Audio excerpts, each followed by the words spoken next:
Okay, no one move. No one speak. Not yet. Give it a second. Hang on. Wait. Okay, now we're good to go. Hello. Wait, no.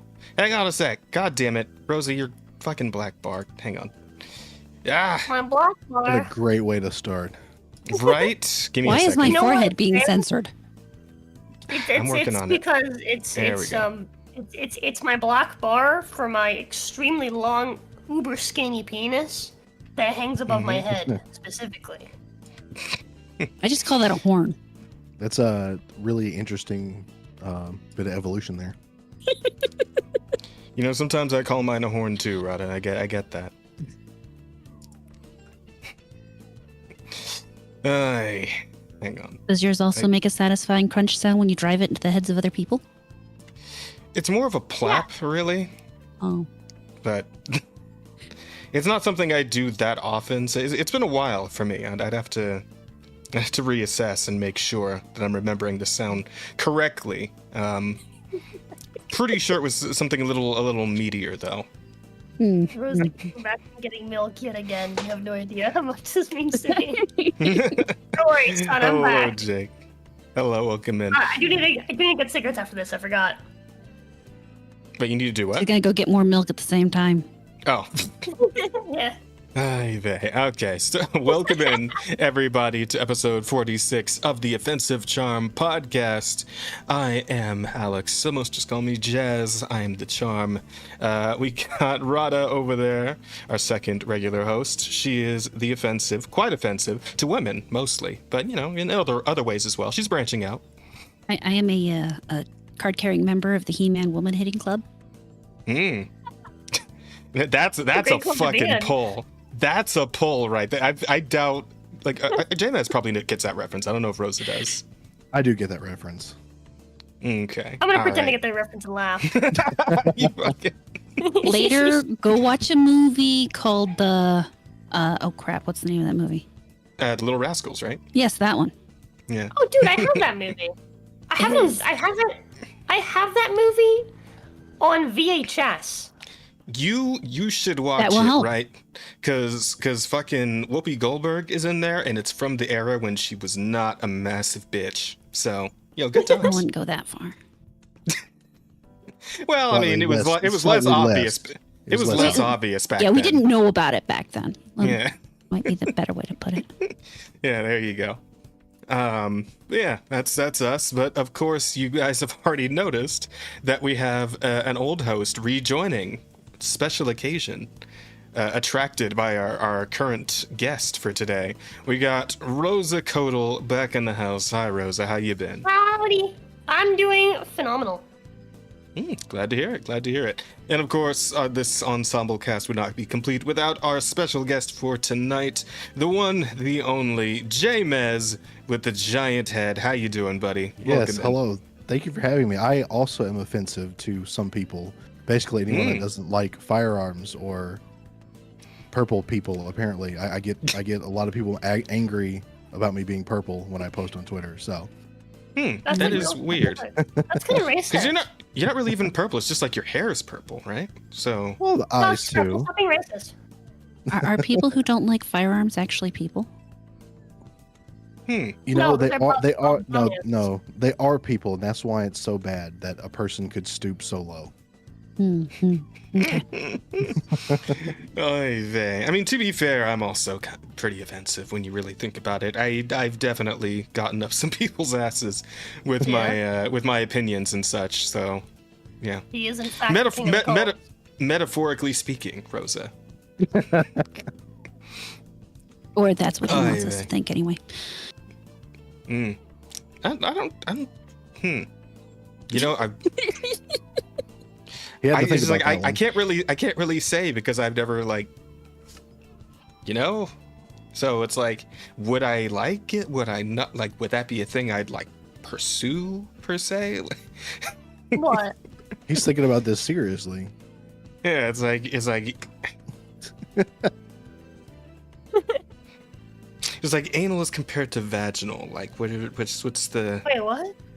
what's the I stats feel like here? I feel like I missed like a step in the conversation. the important part. That's all. Is there like a fifth person muted here that I didn't hear? No. It's amazing how it only took about 4 minutes to get to that topic. Yeah, it's like I was dancing around for a bit there, and like I was trying to be classy about it. I was trying to like do the bit in like a more clever way, but at a point it's just like fuck it, I'll just say it. Like, whatever, let's just get it over with.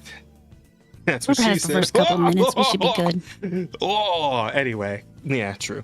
Well, I mean, I already marked.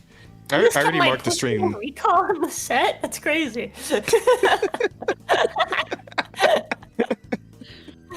I mean, I already marked the stream as not for kids, so whatever. Good. Gives a shit. Because this stream is in fact not for children. If you are a children and you are in this stream right now, I kindly ask you to leave. It's not for you. I'm sorry. Come back when you're not a children anymore. However many years that should take. But yeah. And being a singular child does not count as no longer being a children. True. There might be bacteria in your body. Cry about it. It also doesn't count if you then stand on top of two of your friends and wear trench coats. So. Yeah, we'll know it's you. We'll know. We're explicitly trained to spot the 3 kids in a trench coat. All right. You're not clever, and we will know. But at any rate, Ash with the glasses, I might be fooled. it has to be a really okay. Not one of those like fucking $5 fake mustaches though. It's got to be at least a $20 one. At the very least, those are where it starts to get like somewhat believable quality, right? I know if you do the googly eye ones, I might let you go just because you made me laugh. Oh, you mean the one where it's like attached to the nose and the glasses? Okay. Yeah, and the eyes kind of are on the springs and they jump up and down. Yeah. And it's fucking it's the Charlie Chaplin bit, right? If they come with the bowler hat, they have to have the bowler hat too, or else it doesn't count. You're right. Yeah, the bowler hat and the glasses, and then we might let you go just because funny. Mm-hmm. Maybe. Yeah, we'll have to talk to our lawyers about that one actually, but we'll see what we can do. We'll just pretend we didn't know you were here. That's all. Then we can't be blamed. Can afford lawyers? No. Afford? No. Threaten? Perhaps. But I mean, somebody in our circle knows legal mindset. We can at least ask him or something. I don't know. I know a few lawyers. I just don't. I can pretend I'm a Scrambled lawyer. youngins. What'd you say, Rosa? I wonder if I could ever meet legal mindset if he'd let me just rant about guns for like an hour. Dude, that man is I don't know, tall. Is he a gun guy? I don't know. I would like to know though. Oh. I mean to fucking DM Arch and ask him if he can get me in touch with legal mindset, because somebody was like, hey, we should get legal mindset on the show sometime. It's like, well, I mean, I'd have to go through a few like points of connection to get there, but I mean, I could at least try and see what happens. Might not be that hard. It might not be. He seems like a chill dude. At any rate, though, yeah, we should probably do the actual preamble here. So, guys, you know how this goes. We're going to get into the weeks, and then we're going to talk about the news. But in the meantime, in between time, we do have the questions open. Rada, we have the questions open, right? They are open, yes. Yes, okay, like Rada. Yeah, we finally got Rada access to the fucking YouTube channel. So she was gracious enough, thank you, Rada, to set up the questions for us. So please do feel free to ask some questions while you're here. We've not figured out monetization just yet, but we will. And once we do, you can also send super chats or whatever, and then we'll read those on the spot. But questions that you ask via the chat question thing will be at the end of the show. But yeah, feel free to ask as many as you want. And we'll get to them at the end.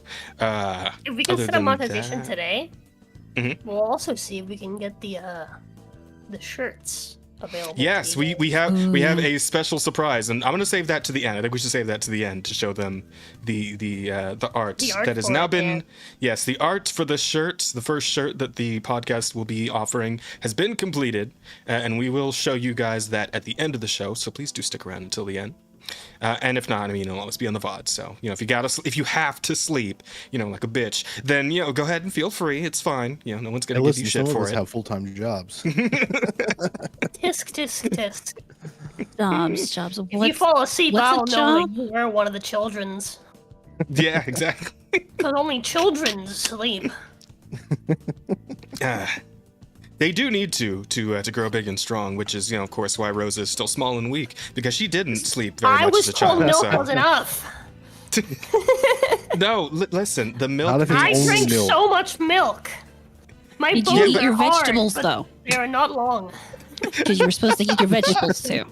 I did eat my vegetables. I did.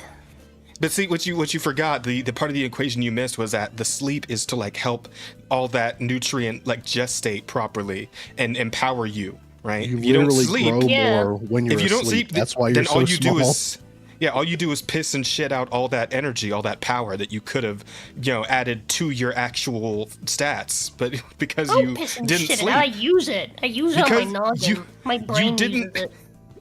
you went through. I do the big things. I do mental exercises, and then my brain gets swole, and then I run out of energy.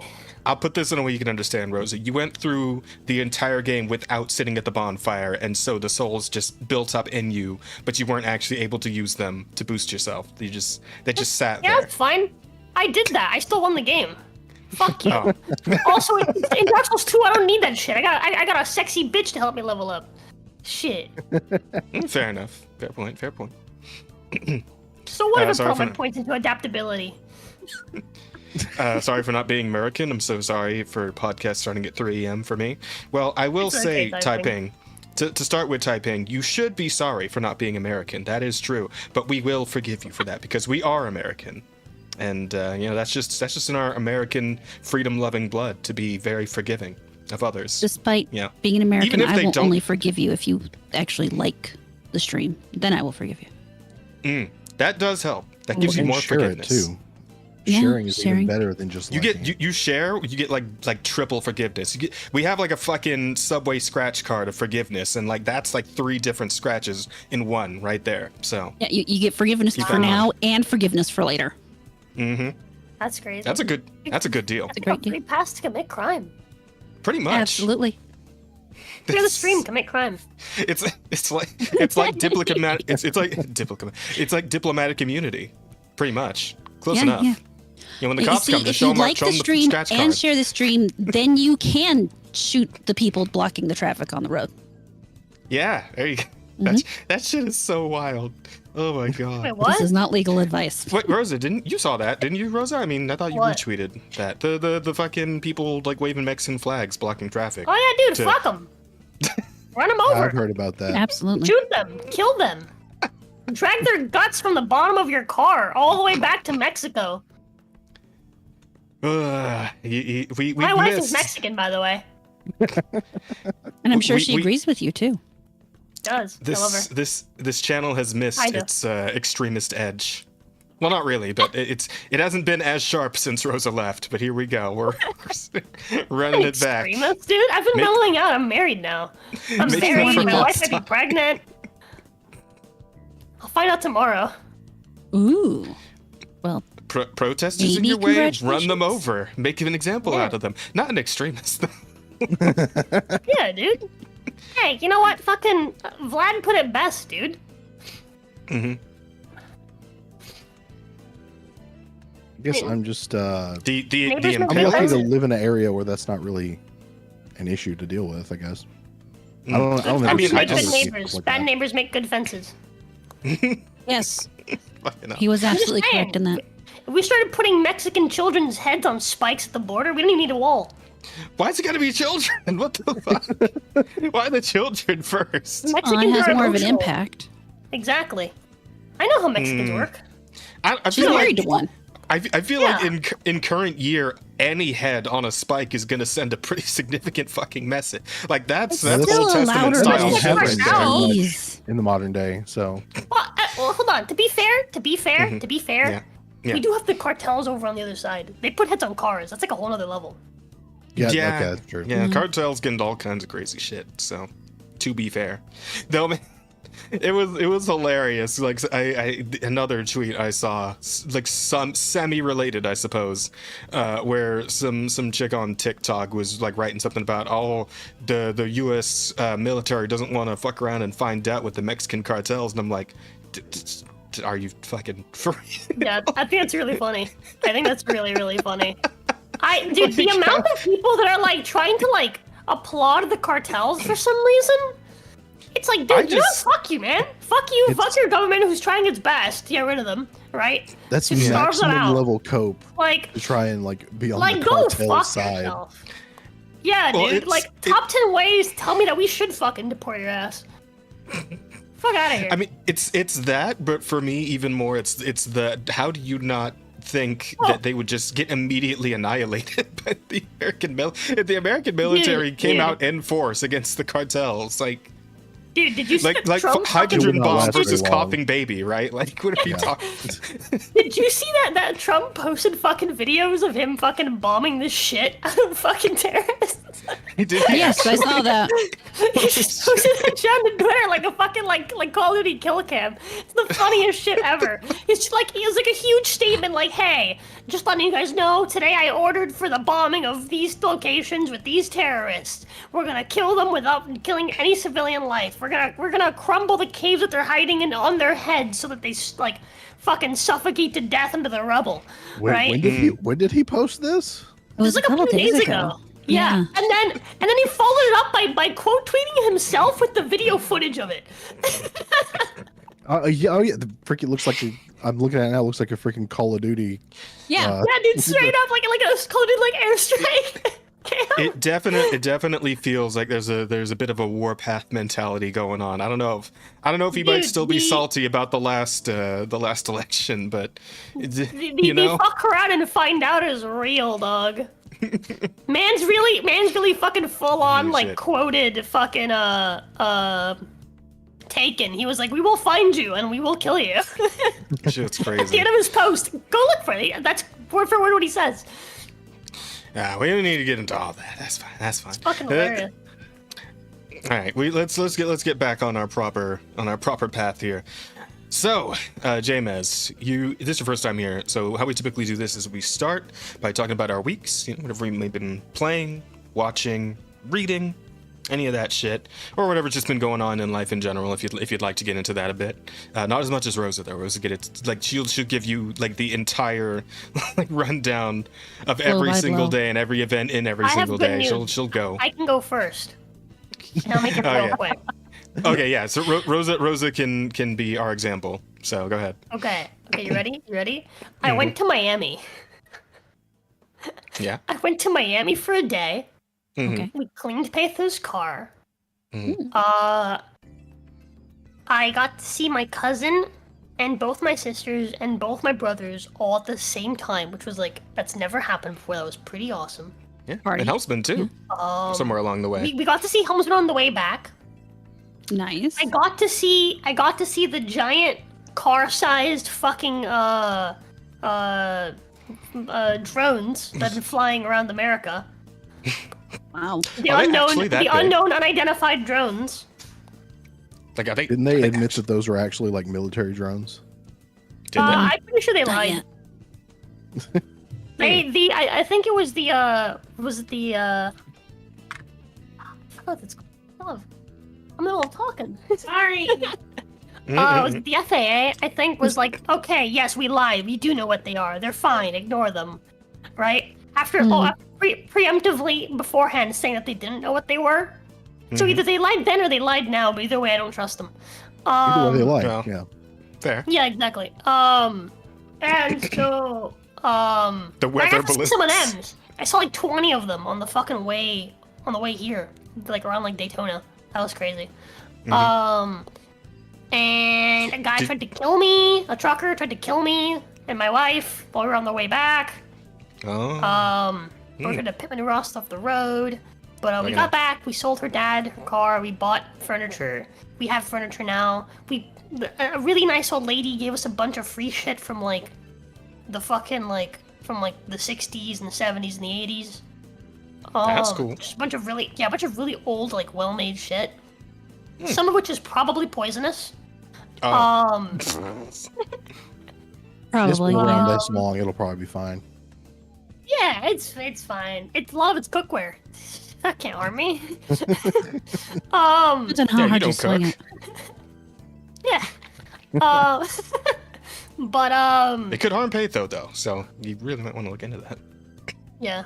We'll see. Especially all things considered, you know. Oh yeah, my wife might be pregnant. don't know. This entire time, this entire last week, and a little bit more than that, she's been having every single pregnancy symptom. But so far, I think like 9 pregnancy tests have said that she's not pregnant. Hmm. We're gonna find tomorrow for sure, though. Via blood test. But that's pretty much in my life. I've hardly fucking streamed. I've been like just busy doing life shit. It's been a lot. It's been a lot. I'm starting to kind of like return back to streaming now. That's good. That's good. That's it. And that's all. Oh, Yep. wow. Actually, I Chat- played the demo for Kazan, but we can talk about that later. Yeah, because I'll be getting into that too. Because I've gone through a few demos, so I got some shit to talk about. But yeah, if that's all for Rosa, James, Rada, would one of you like to go or? Sure. I mean, I don't know. I'm not. I guess I'm not quite as interesting as Rosa. I go to work and I stream. Okay, what you been rocking? Well, I played Metal Gear Rising: Revengeance for the first time ever, relatively recently, and I was streaming it, and I finished it last week. That was fun. So I did that. Me and Viri have been watching through the Resident Evil live action movies because she's never seen those before. So that's been fun. Those That's are cool. very cheesy, goofy movies. But I mean, yeah, I work all day long, and then I come home and I stream sometimes. I'm boring. Oh, do you do And the so- and 12-hour so- shifts too? Well, I'm away from home for 10 hours a day, but my shift is technically 8 hours. But you know, with half an hour driving to work, an hour long lunch Yeah. break, half an hour driving back, so I'm away from the Yeah, I house can a see. lot. But yeah, you know, I hopefully things are kind of starting to level out again. I can keep my streaming schedule consistent, maybe do some more gun builds in the future. But yeah, just the end of last year and the start of this year were kind of hectic, so but things are chilling out now. And yeah, That's that's what's good. going on with me. I can't yap as much as Rosa. That's fair. Rada, you wanna get into Oh, it a you little know bit? me. Pretty boring myself, you know, just working. And then I played, I don't think I played this last time, but I started playing Gory Cuddly Carnage. Wait, you did tell us about that. Did I tell already, you about that think. last week? I wasn't Pretty sure. sure. I It's. started streaming it to, oh yeah, because you guys watched the video. And, Yeah. yeah, so I streamed it a little for my Abysmal Critic channel, and In this video, I've I'm going to be gotten talking a Oh, fuck, sorry. I've gotten back into making videos a little bit, like I had been doing in the past. So, just trying to, you know, get back in the rhythm of things. For some reason, the beginning of the year is always kind of screwy. I Actually- get that. Yeah. I feel that. Feel that. Actually, my birthday month, so I've got some Ooh. things to figure out, and Ooh. another year older. Yay. Other than that, you know, it's all about puppies birth. and cooking and in videos and wedding planning and shit like that. How are the pups doing? They're loud and obnoxious, and one of them tried to steal my cake the other day. The same one tried to drink my coffee this afternoon. Could have killed him. I bet he'd never do it again. Make an example of him for the other. They're so fast. I'm not kidding. You got your cake on your lap, and you're just about to put your fork in it and put it in your mouth, and before you know it, this little, she's just over 2 pounds, just leaps out of nowhere and chomps down on it. I managed to get her mouth off of it before she actually ate anything, but you know, she's just so quick. And then the It wasn't a coffee chocolate cake, thing was is it? like the last. No, it was actually lemon cake in this case. Oh, But it's like the last thing you want is one of these puppies to be caffeinated. They're bad enough without caffeine, But to add caffeine into them, they're blessedly quiet right now. You heard one of them barking, I'm sure, just a little bit ago. But I'm sure at some point in the stream, they'll decide they want to play with each other, and they will start going at it again. And go nuts. At that point, there's only so much you can do about it because they're puppies and they have to get their playtime in. They have to run it out. Yeah, but on the other hand, you really kind of just want to skin them or turn them into a coat. Unfortunately, they're not large enough for that. They're too tiny. You might get a nice pair of gloves. All right, fucking Cruella de Vil over here. Just. I mean, a nice pair of very gloves goes soft. a long way. It's very cold here, so it's very tempting at the same time. So it's maddening having 4 puppies in the house, but I am just about to put out their what's that thing called? Advertisement. The thing that tells people I have puppies, please, for the love of God, give me money to take them away. Because they've reached that point where they're no longer cute and quiet, and it's time for somebody else to have to suffer. How much do puppies usually go for these days? It depends on the type of puppy. These are purebred puppies, so I will be looking for about $2,000 a puppy. Holy shit! Oh, wow. I They're need to start also breeding rarer dogs. when Goddamn. you breed, so that adds to the whole thing. Plus, I'm in kind of a limited. It's not like I live in Las Vegas or something where there's a whole bunch of people. I'm in a small area in which I am really the only supplier, unless you want to drive out of state. So, Got the puppy mark recorded. yes, Yeah, at least on this breed. At least if you want one that's actually registered, bred properly, and not just puppy milled. So. Well, this is a pretty good racket you got going there, goddamn. Yeah. Well, I mean, I only have maybe one a year, and this is the largest litter she's ever had. Normally, she only has 2. This time, she had 4, and she had all 4 girls. So. And you said you're keeping one of them, right? Yeah, I'll be keeping one of them. The one who tried to steal my cake. That's the one. That's the keeper. Not necessarily because that's the one I'm choosing, but she is out of them the best to carry on the bloodline. Plus, she did have that reaction to the vaccination, so I just feel better not having to saddle somebody else with that extra care. I am somewhat curious. When you say the best one to carry on the bloodline, like what kind of like puppy eugenics are we getting into?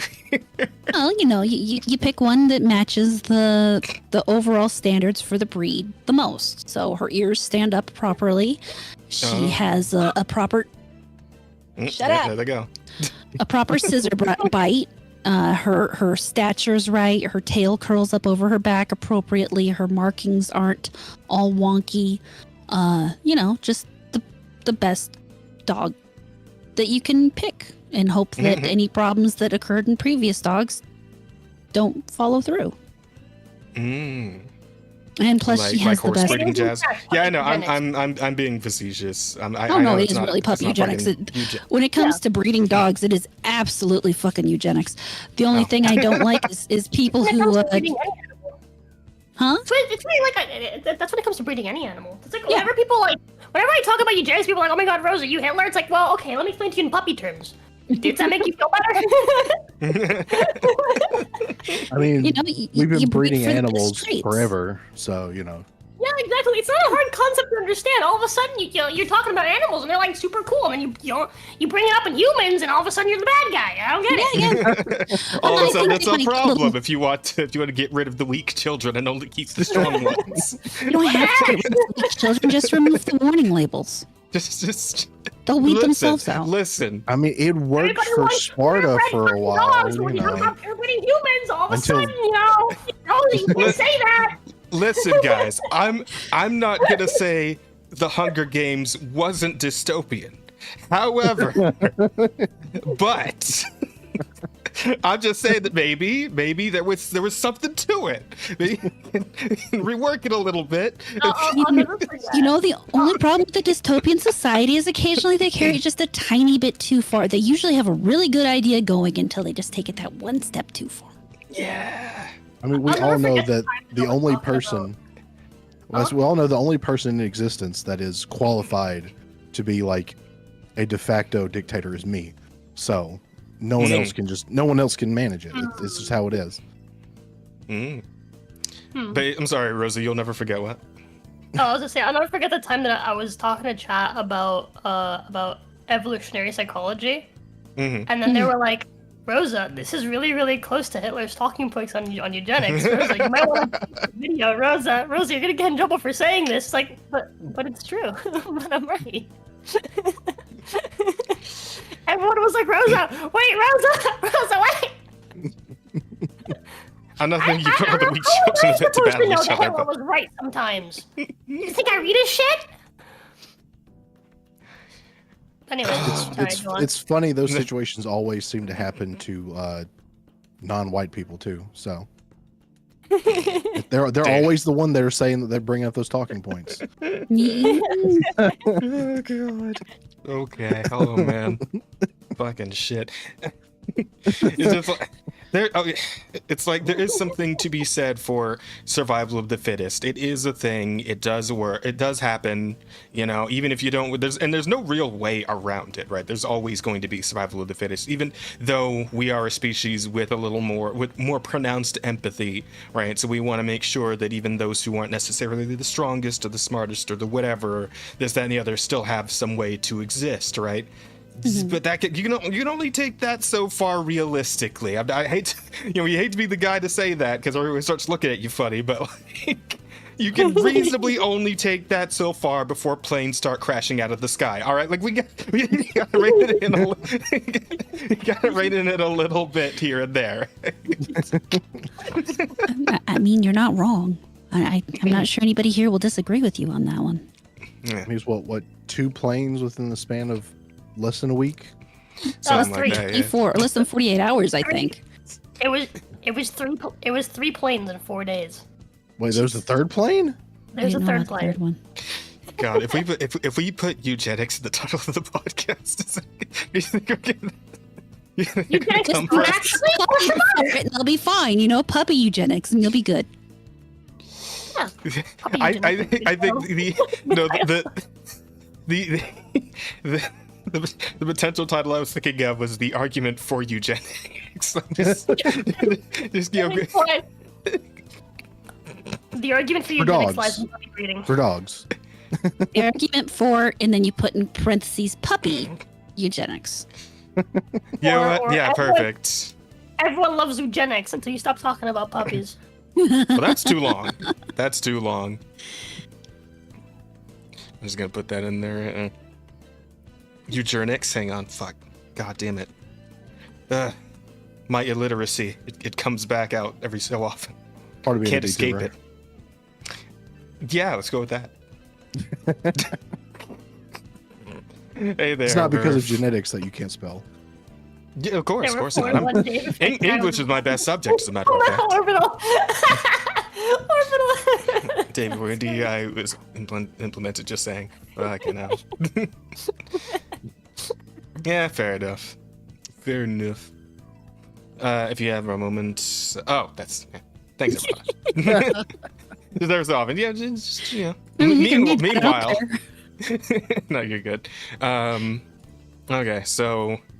Fuck, whose week were we even on just now?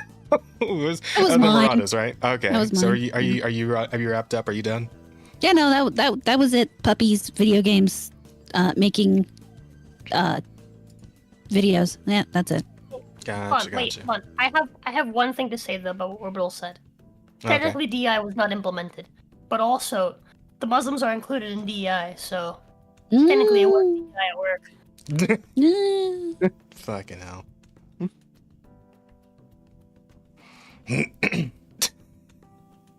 I just read the whole message, Rada. What the fuck? What? I mean, Rosa's a redheaded stepchild, I Hey. think. We all know Maybe. that people would be glad to slap her. What's your point? No, okay, fair point. You know, I can't argue that. That's fair. You know what? I think Okay, everybody okay. here would probably relish the opportunity. But they weren't chosen by Allah for merit.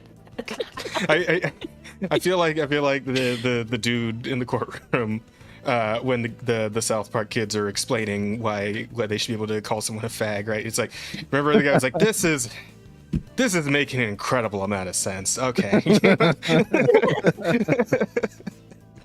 Shit gets me every time. Anywho, all right then. I suppose we can get on to me then. I'm gonna try and fill at least a little more time here because I do have some thoughts about the demos I got into because I played a handful of demos this week. I haven't really played anything new that I actually paid for because I gotta make sure there's money for Monster Hunter Wilds, and Kazan and probably AI Limit. After playing the demo, I think I'm gonna go ahead and give that full game a go because it's. Yeah, you are. I mean, hey, do what you always do. Call on the power of friendship, of chat and their money. I'll have to see about that. I already have chat a bunch of stuff. Shit, fair enough. Well, we'll see. We'll do what can be done. But yeah, like I said, I've been getting into some demos this week. I'm gonna start with Starfire, which has nothing to do with DC. Or I was wondering for a second there. Yeah, but does star a super hot redhead, so close enough. Hey, let's go! Redhead victory again. Yeah.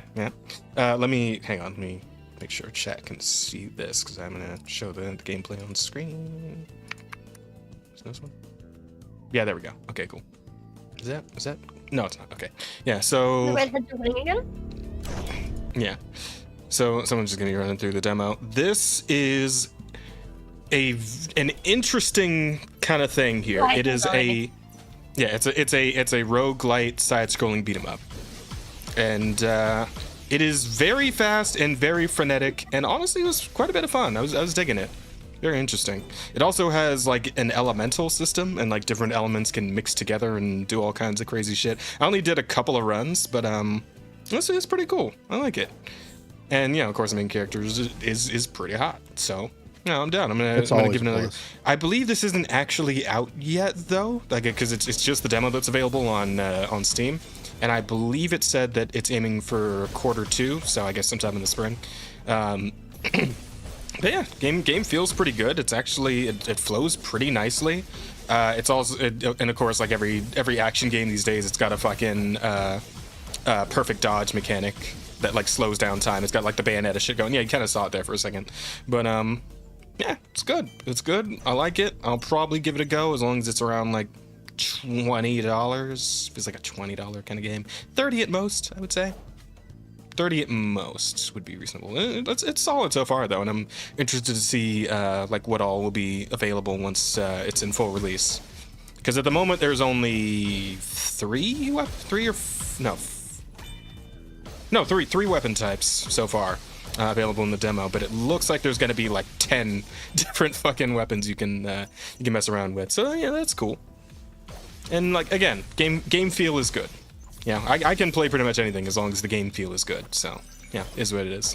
But that's honestly all there is to say about that. There's no whole lot else to say. Like it's a roguelite, it's a beat 'em up. You do runs and yeah, so on and so forth.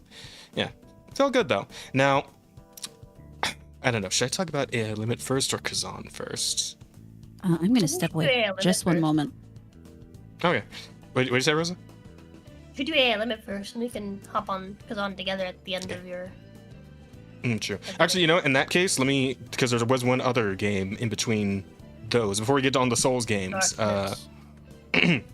I went ahead and looked into a game called Trails Through Daybreak 2, which is this is as Japanese RPGs as JRPGs come, right? Let me see. Just bring up Daybreak 2. Wait, no, that's damn it. Hang on. Daybreak 2. There we go. Do we have like something long enough to be B-roll while I talk about this? Wow, no. You know what? Fucking. Hang on. That's somebody's stream. Let me just look up. Put the word gameplay in there. That'll probably do it.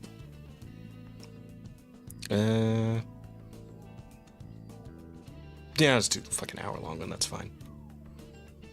Oh, for God's sake! Don't show me Agatha. I don't want to see that shit. Anywho, Yeah, it's a cool little JRPG. That's your main character over there with the blue hair. His name's Van Arkride, I believe is his last name. Which is Bro totally again, has main character energy. yeah, with the last name like fucking Arkride, right? It's like that's some JRPG ass shit right there. But I will say that it is, how to put this? The dialogue feels more human than a JRPG typically does. Right? Like the main character reminds me a lot of like he's got like Spike Spiegel energy. If that like kind of like gets in the right frame of mind to understand what this character is. You want the volume button so I know what he sounds like? Oh sure.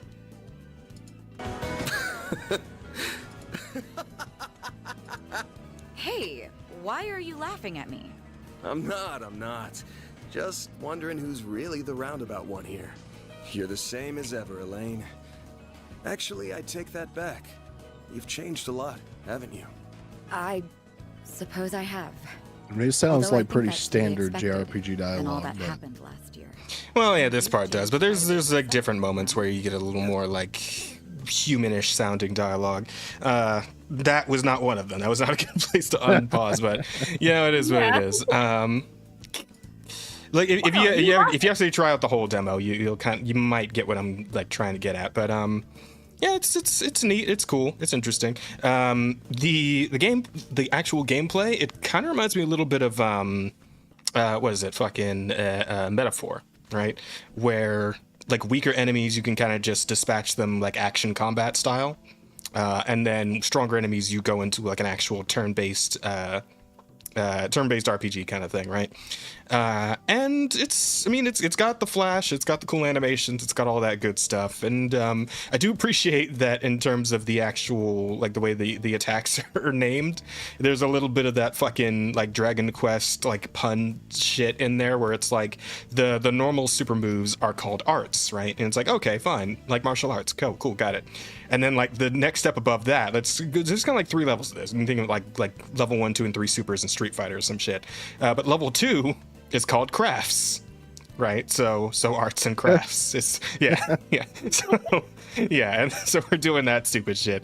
that's beautiful.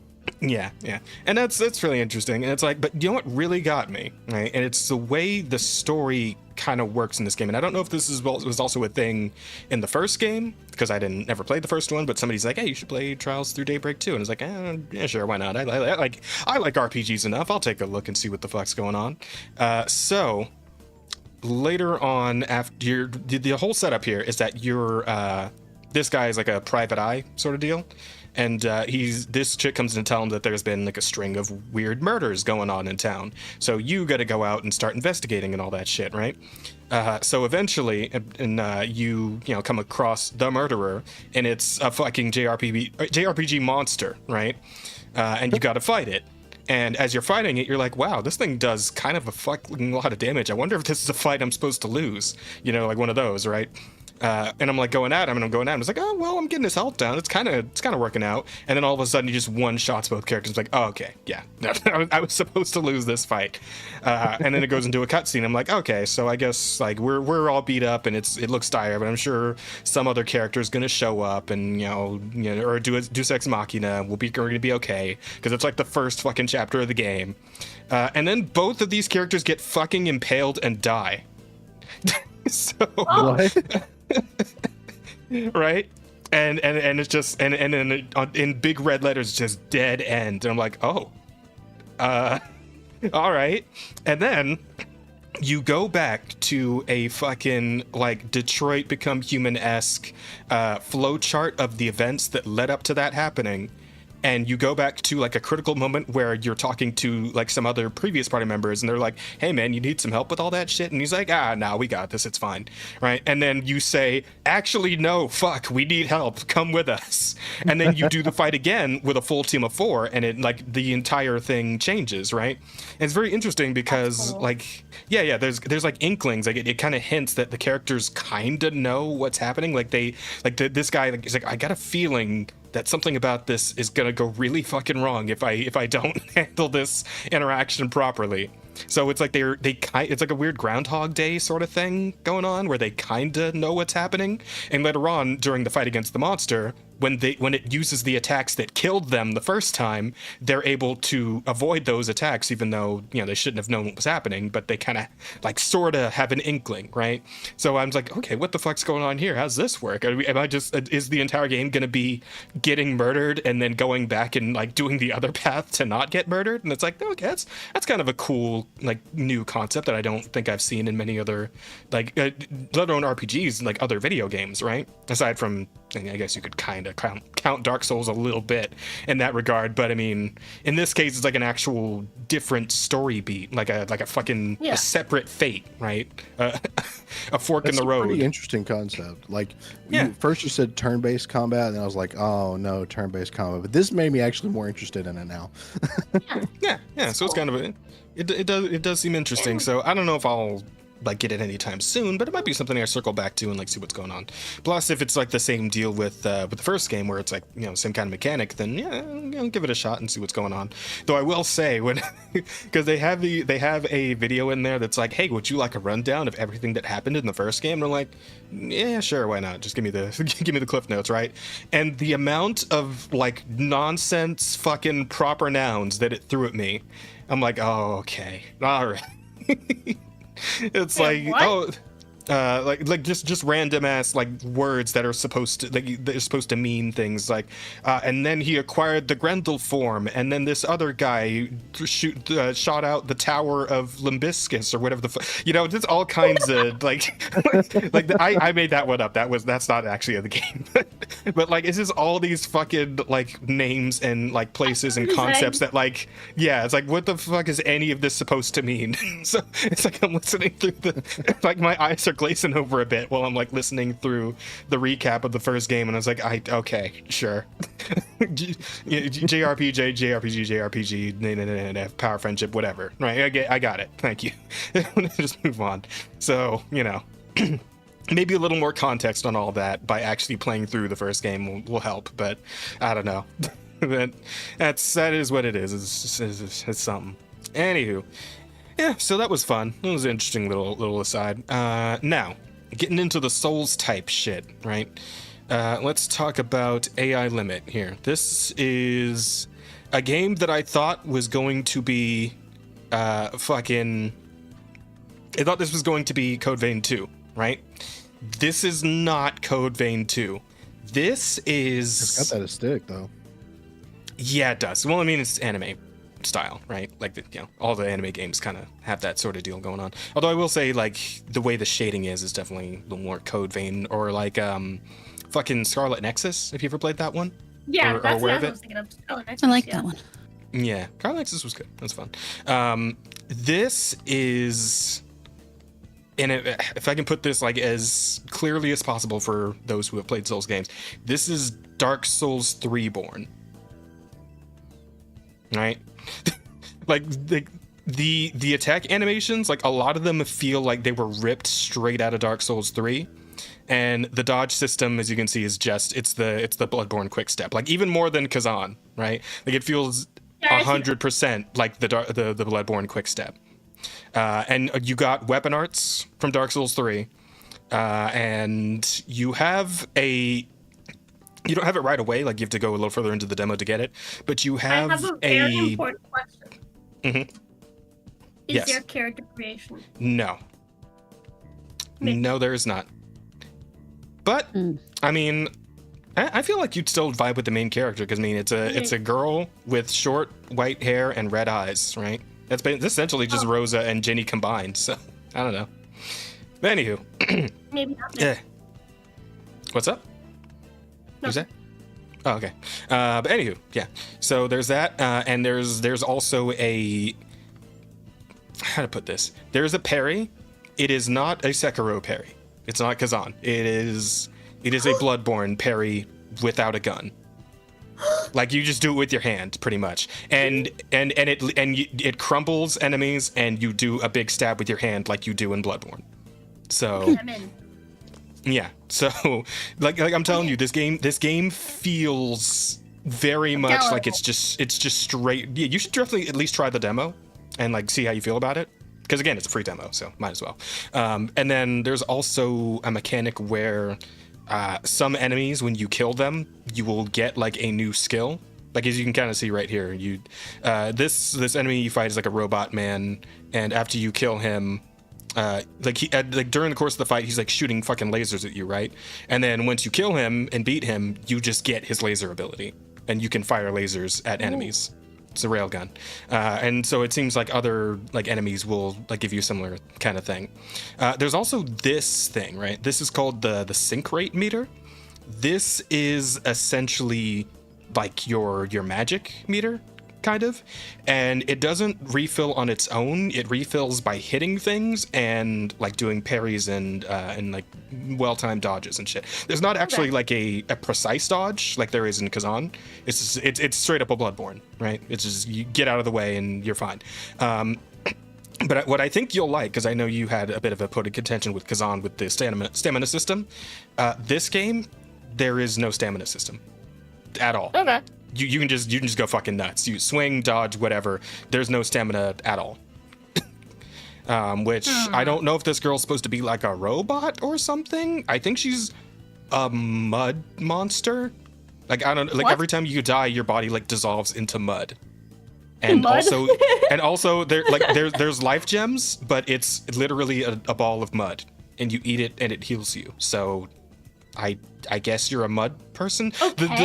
The story seems very unclear, and it also seems a little like, at least as of right now, a little bare bones, a little bit low effort. Like you're that's not real. yeah. So you don't. Son. Yeah. So you that's don't. my guess of the story. No, I got you. So you don't have you don't have like Dark Souls level writing here, right? But I mean, the game itself does feel pretty good to play, so I can't really fault it for that.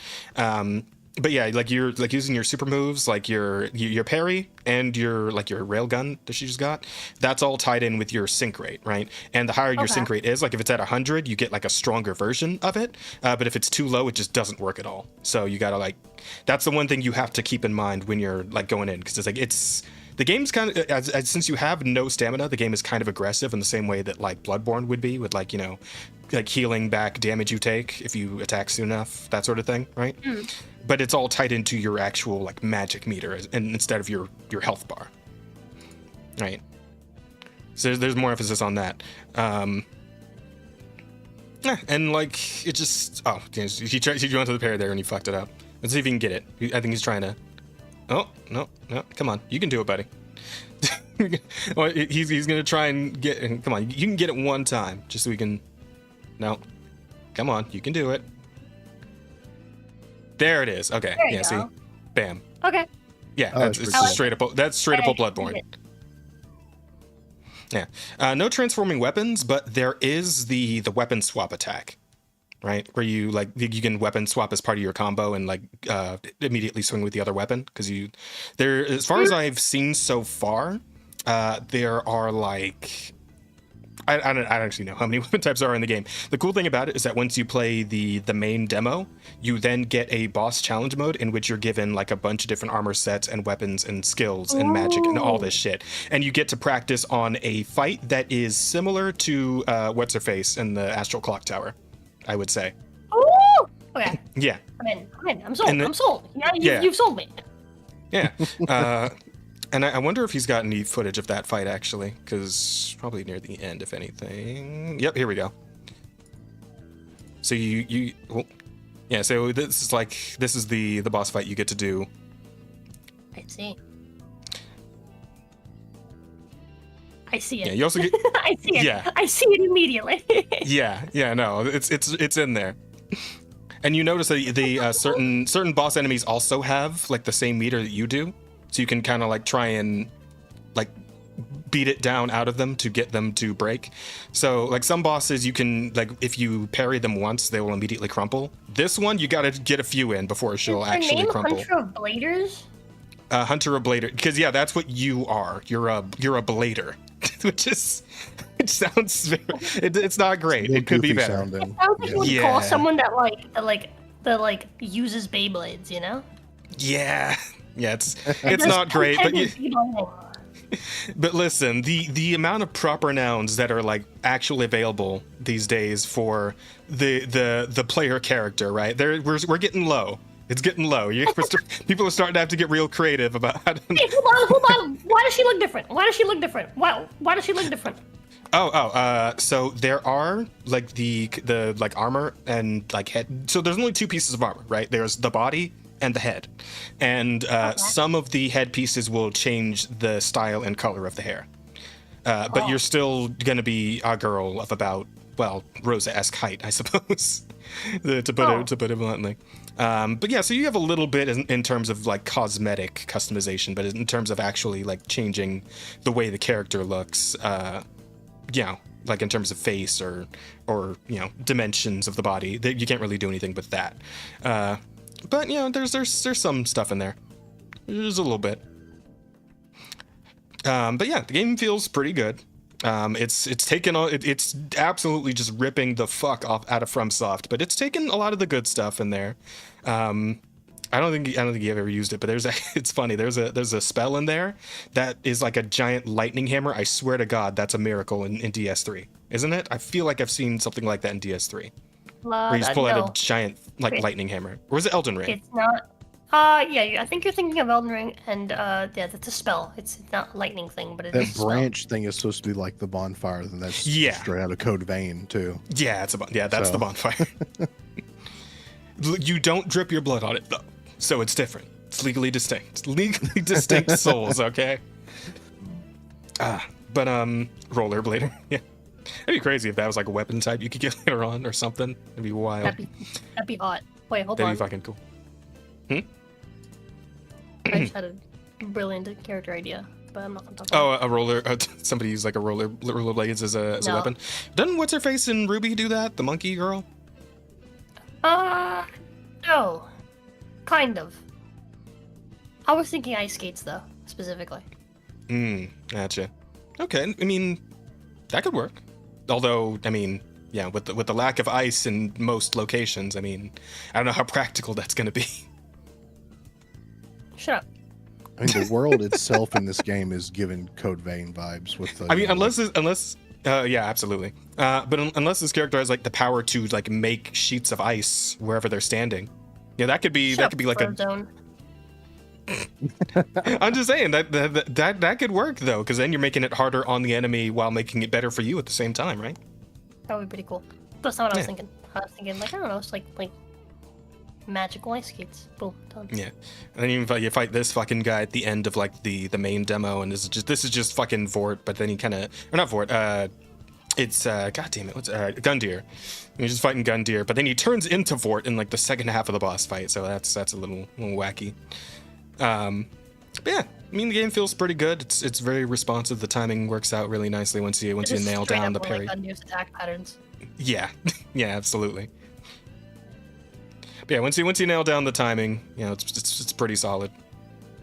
Yeah, that's essentially how I killed this guy, was just learning the timing of his attacks and then just spamming parry until I killed him with it. Pretty much, it was good stuff. But yeah, fun game, pretty solid, feels good. I would definitely say at least give it a try. Again, there's a free demo here on Steam, maybe on Xbox, I don't know, but yeah, who the fuck knows what Xbox gets up to. This thing's fucking cool. Is fucking drill arms. Drill arm weapon, and she does not like the drill arm weapon. She gets fucked by it. It's great. like a mix of the Mercy Blades and the Stake Driver from Bloodborne, like combined into one. Yeah, absolutely. Yeah, 100%. Yeah, there's a lot of cool stuff, and then once you get to like this part where you can fuck around with all the different stuff they offer you to all the demo abilities and weapons and whatnot, and you can just fight this pretty decently challenging boss fight. Yeah, it's good stuff. Oh yeah, this whole skill where it's like the self-sacrifice thing where you have to stab yourself and lose some health, but once you do, you get this little meter that adds additional attacks in, and the meter will go back up as you attack more. But if you go too long without attacking, it just goes all the way out and then you lose the buff. So I think that's a different. You know how you got the railgun from the other robot guy? So I guess that's like Yeah. another spell that was probably picked up from a different enemy, where you just fucking shoot homing missiles. Yeah. So there's good potential for a lot of cool stuff, and I'm interested to see like how it's all going to pan out in the full game. But definitely pretty cool. Definitely digging it. It's just a fucking area. Yeah, straight up. Yeah, but yeah, it's cool. It's cool. It's got some good stuff going on. So yeah, there's that, and I would love to get your thoughts once you've actually touched it. But in terms of the game that we have both touched, let me get some Kazan B-roll here while we talk about this.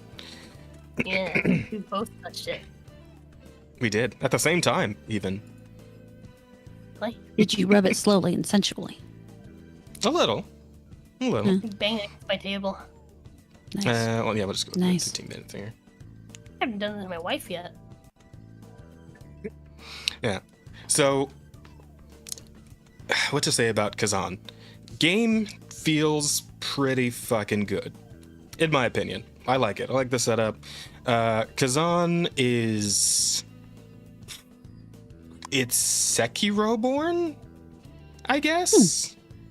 Right, because like Kazan has both dodging and parrying, and both of these have like perfect mechanics where you do them like at the very last second. And like the parry is just straight up like Sekiro parrying, and the dodging is Bloodborne again with like the perfect timing is also a thing, and the sound effect is really cool. And you get like a small attack buff every time you actually manage to dodge with perfect timing. So it's pretty good. The game itself is extremely visceral, although the one thing is that there isn't actually dismemberment, which might just have to do with the fact that yeah, it might have to do with the fact that it's a game that's technically coming out of Japan, and I think that's like a thing there where they can't really do dismemberment in their games. That's a thing, right? They can't China like I think- not really. It has something in their what's that stuff called? It's like their ESRB, but it can Yeah. change their designation if there is dismemberment.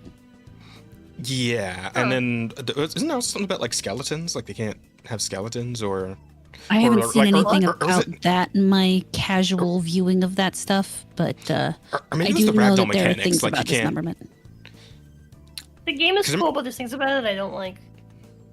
Oh, no, absolutely. And you can go ahead and bring up your thoughts on that as we go.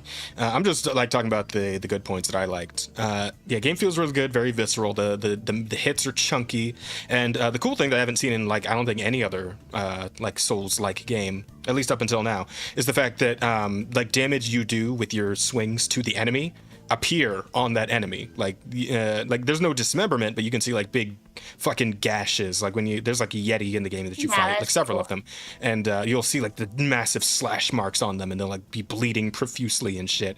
There's a lot of blood in this game. No dismemberment, but shit tons of blood. Just they go off like goddamn water fountains, right? Whenever you do like super finishers and shit. Sometimes it's like almost like comedic the way that like Yeah, you don't like like how much- slap them, and the entirety of their body will just be red. Yeah, like. Yeah, there you go. Yeah, it's just Yeah, like so you see, much- it's like Man, I had, fountain like, out of them. It's like anime like- blood. Yeah, like 15 blood packs in there, right? Just under the shirt. Just- That's- it's nutty. That's a lot more than a can of blood. Mhm, Half a mhm. can of blood. Anyways, Exactly. But yeah, so oh, go for it. Go ahead. my biggest issues with it is Mm. one, the fucking Neo system for equipment. Mm. It's not the worst system in the world if Mm. you have actual weapon variety. Yeah, I This game mean, does not have weapon variety.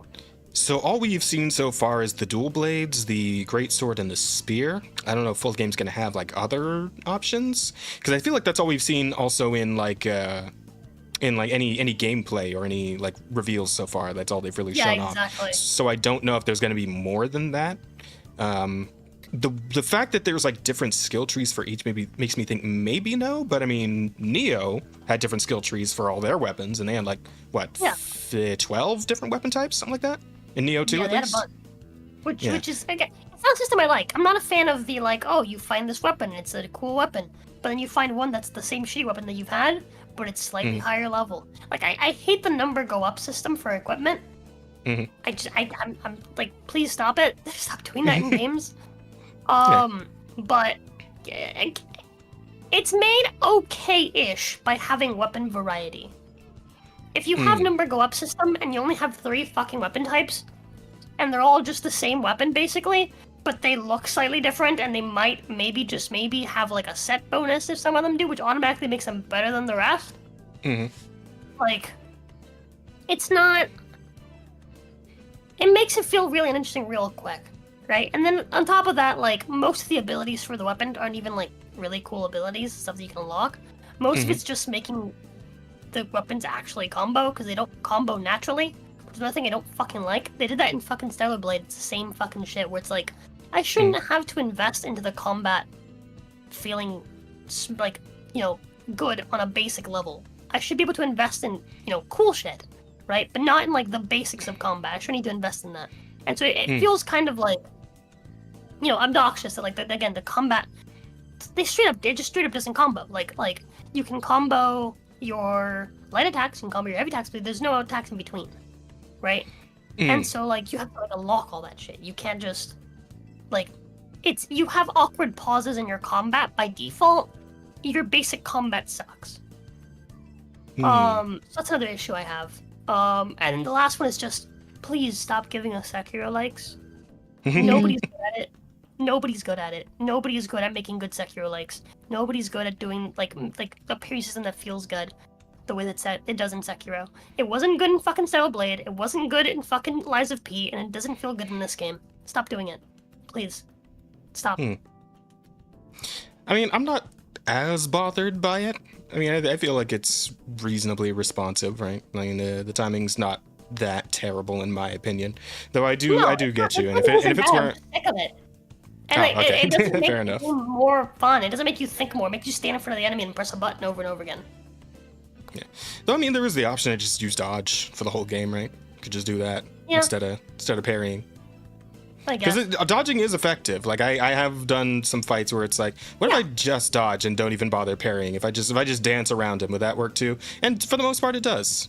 Yeah, but there may be some there may be some fights later on in the game that maybe require, like, you know, you to use all the mechanics to properly, you know, get through it.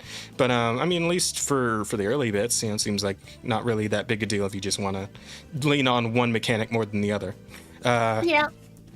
Yeah, game feels good. Enemy variety is pretty solid, at least for the demo. And there was like there's, game. The aesthetic is fucking brilliant.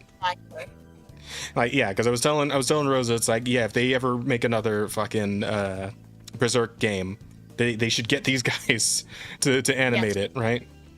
This is the sexiest male character since Geralt of Rivia. There you go. Yeah, Kazan looks great. You know, I still think he looks better with his hair down. Rosa likes the hair up option that you get later on in the demo, but you know, that's splitting hairs. That's preferences. Quite literally splitting hairs, I suppose. But yeah, the game feels pretty solid. I'm liking it, and the aesthetic is really cool, and I'm very interested in, like, the story of what's going on, right? Because the whole deal, you started the game in a fucking cage, your arms are all fucked up, and then an avalanche happens, it kills the entire convoy that's come with, like, you were clearly someone of some importance, because they got, like, an entire convoy of knights escorting you to, I guess, your execution, and they cut your tendons in your arms and legs so you can't leave. Like, it was like a whole thing. It was pretty excessive. I was like, God damn. Well, you say that, and then you get, like, to the old lady later who, like, mentions the fact that you apparently killed a fucking dragon by yourself. So maybe they kind of had to do what they had to do to make sure you couldn't fucking annihilate all of them. Because presumably Kazan at full strength, you know, before all this shit happened, was like a hyper badass, right? The Giga Chad Dragon Slayer motherfucker, right? So and then he got Katsumo. Yeah, I imagine we'll probably, like, learn more about that as we go further in and, like, see flashbacks and shit like that. I think there was some a little bit of that in one of the trailers. Yeah. Oh, they kept you, Kazan. You're so strong. You killed a dragon by yourself. Well, the other general caught me, and he's killed 2 dragons by himself. Or something. Or they had 2 generals that each killed 1 dragon. I don't know how the math is going to work out here, but we'll have to wait and see what the story is. But I'm interested to know, like, you know, now we're on this revenge quest with this fucking evil demon ghost thing that's possessing us. What does the scout say about the number of dragons he's killed? Fuck. I mean, hey, if you were to look at me with my Monster Hunter career, it's definitely, it probably is actually more than 9,000. I've been playing that game for 10 fucking years. Well, I mean, that series for 10 years across several different games. So, maybe my number's up there. You never know. But I believe it. Yeah, game's good. Game's super solid. Story seems quite interesting. It definitely more interesting the Kazan story than the AI limit story, because I don't know what the fuck's going on there. Weird mud people or something. So yeah, I'm looking forward to this coming out, and this is of course around the end of March 27th, I believe was the release date for this. So yeah, looking forward to it. Should be fun. Lots of Souls games, lots of Souls likes coming out, and I'm turning everyone into Nuggets and Ninja Gaiden 2 Black, so I'm not sure about Japanese censorship standards. I'm not either, but this is a Chinese studio making this. I'm fairly certain, Helmsman, because this is the DNF Duel or Dungeon Fighter Online people. Like, this is their whole brand, and I believe that's Chinese and not Japanese. So. And it is interesting. I remember somebody, I saw a YouTube channel or YouTube video the other day. Somebody was talking about like the noticeable like increase in like rapid increase in quality in like games coming out of China lately. Because like I feel like there was the longest time where it's like a game coming out of China was like real hit or miss, right? It was almost like the Eurojank kind of thing, but like China, right? But lately it does feel like a lot of games that are coming out of China are like actually like some heavy hitters, right? Like they're actually getting some attention, and they got some cool stuff going on. Like what's that other game that's coming out soon? Crimson Desert, is that the one I'm thinking of? Where it's kind of like it almost looks like somewhat witchery, but like more action adventure-y sort of deal. I don't know. I think that was Crimson Desert. It's the guys who do Black Desert, but that they're doing like a single player adventure open world type thing. I think it's called Crimson Desert. But yeah, that's a Chinese thing too, and that looks pretty interesting. And I'm excited to check that out if that's ever gonna have like a demo or a test or whatever. But yeah, I don't know. Maybe that's just me. I don't know if you guys get into Chinese gaming very often, but yeah. Not that I can think of. No. No. Well. I suppose it's just me then. I don't know. Chat gave me back. I think DNF is Korean. Oh, is it Korean? I don't trust the Chinese to feed me, but I do trust them to make good games. Yeah, nowadays at least. Is it Korean? Hang on. Depends on how I'm installing the game. Check. Let me check. Very true. let me see. Dungeon Fighter Online. I'm curious about this. Because what's the studio behind it? Squirted. Sorry, context is probably useful. A bit. You might want to elaborate on that while I'm looking this up. Neopol. It's a little squeezy bottle of hand sanitizer, and I was holding up to my nose so I could smell it because I feel a little sick, and I squeezed it a little bit and it shot out. It surprised me. Okay, an organization next in Korea. No, okay. It's really close though. Oh, you're right, Jake. It is Korean. Okay. Well, I mean, Korea kind of in the same boat though. Like both Korea and China seem to be kind of on the way up these days with their game offerings. Whereas before, I feel like it's not like they have far up to go over everything else. That's fair. But it's like what I mean is compared to like their offerings previously to, current lineup of stuff coming out on offer, right? Because I feel like there wasn't a whole lot of big games or series or not genres, fucking IPs that were coming out of Korea or China. Like I know there are probably some here and there, but I feel like that was like kind of a rare thing. But these days I'm seeing all kinds of cool shit coming out of those regions. So yeah, I guess they're just really going in for it, which is cool. Which is very cool. Yeah. You love to see it, especially with the West kind of slacking a little bit. It's good to know someone's picking up that slack, right? But yeah, that's kind of what all I've been up to lately. And yeah, all the demos are pretty sick. All pretty solid games. Might have to look into them. We'll see what the bank account says on that one. But all good stuff. So with that, I suppose we can start getting into the news. Let's talk about some news. Everyone's so enthusiastic tonight. My goodness, guys, please. I'm ready for news. I can't Depends do on this the all kind by of news. I can't do this all by myself, y'all. Well, I was Sheesh. waiting for you to talk about the news. Well, I said like, who's ready for some news? And then like everybody's just like dead silent and like, oh. I figured you had some news queued up you were going to talk about. Didn't want to interrupt you. I do. Let's see. Wait, Do we have an order to things here? Well, that's not noteworthy. That's just Clown Rosa. I really just let him. That's an pick. everyday kind of deal. No, where's the? Hang on, I want to talk about that one thing. But oh, you know what? I think it was on that tab, and I just fucking. I need to backstep. You know, hang on. Let me just grab the goddamn link again. He'll figure it out eventually. Don't worry. Hang on, Chad. I got this. Professional podcastist here. There it is. We swear So- it's professional. So this one's actually on the on the thumbnail. It's pretty interesting, pretty funny, right? We know that Nintendo can be pretty sue happy. The Nintendo ninjas, you know, the ninja lawyers tend to get around and they stomp out things pretty mercilessly. Nintendo. Yes, yeah. You know, friend projects and anything that could even remotely be close to any sort of copyright infringement. You know, the big story, of course, was Pal World not too long ago. I'm pretty sure that's still ongoing. Though I do know that I do know that Pal World ended up changing how the Pal spheres work. Apparently, like they don't, you know, Yeah. just like Did that, I don't think they're spherical anymore, and I don't think you throw them anymore. Now it's like a different thing. So there's that. I had to concede on that point, but I think that's technically still ongoing in general. So I guess we'll see how that all pans out. But this is a bit of an unusual story because Nintendo ended up going after a Costa Rican grocery store named Super Mario, and they fucking lost. So the store has been operated for over 50 years. And Nintendo's trademark doesn't cover supplies of basic food products. So yeah, I'm currently quote, "We knew these big companies have vast resources to fight, and we refuted all of Nintendo's arguments." So yeah, they got their fucking when are they ass going beat. to try to file? When are they going to try to file a new copyright for food products? You know, probably right now. It's probably happening at this very moment, and then they're going to try to retroactively fuck them like they did with Pal World with the what was that? What was the bullshit they did retroactively?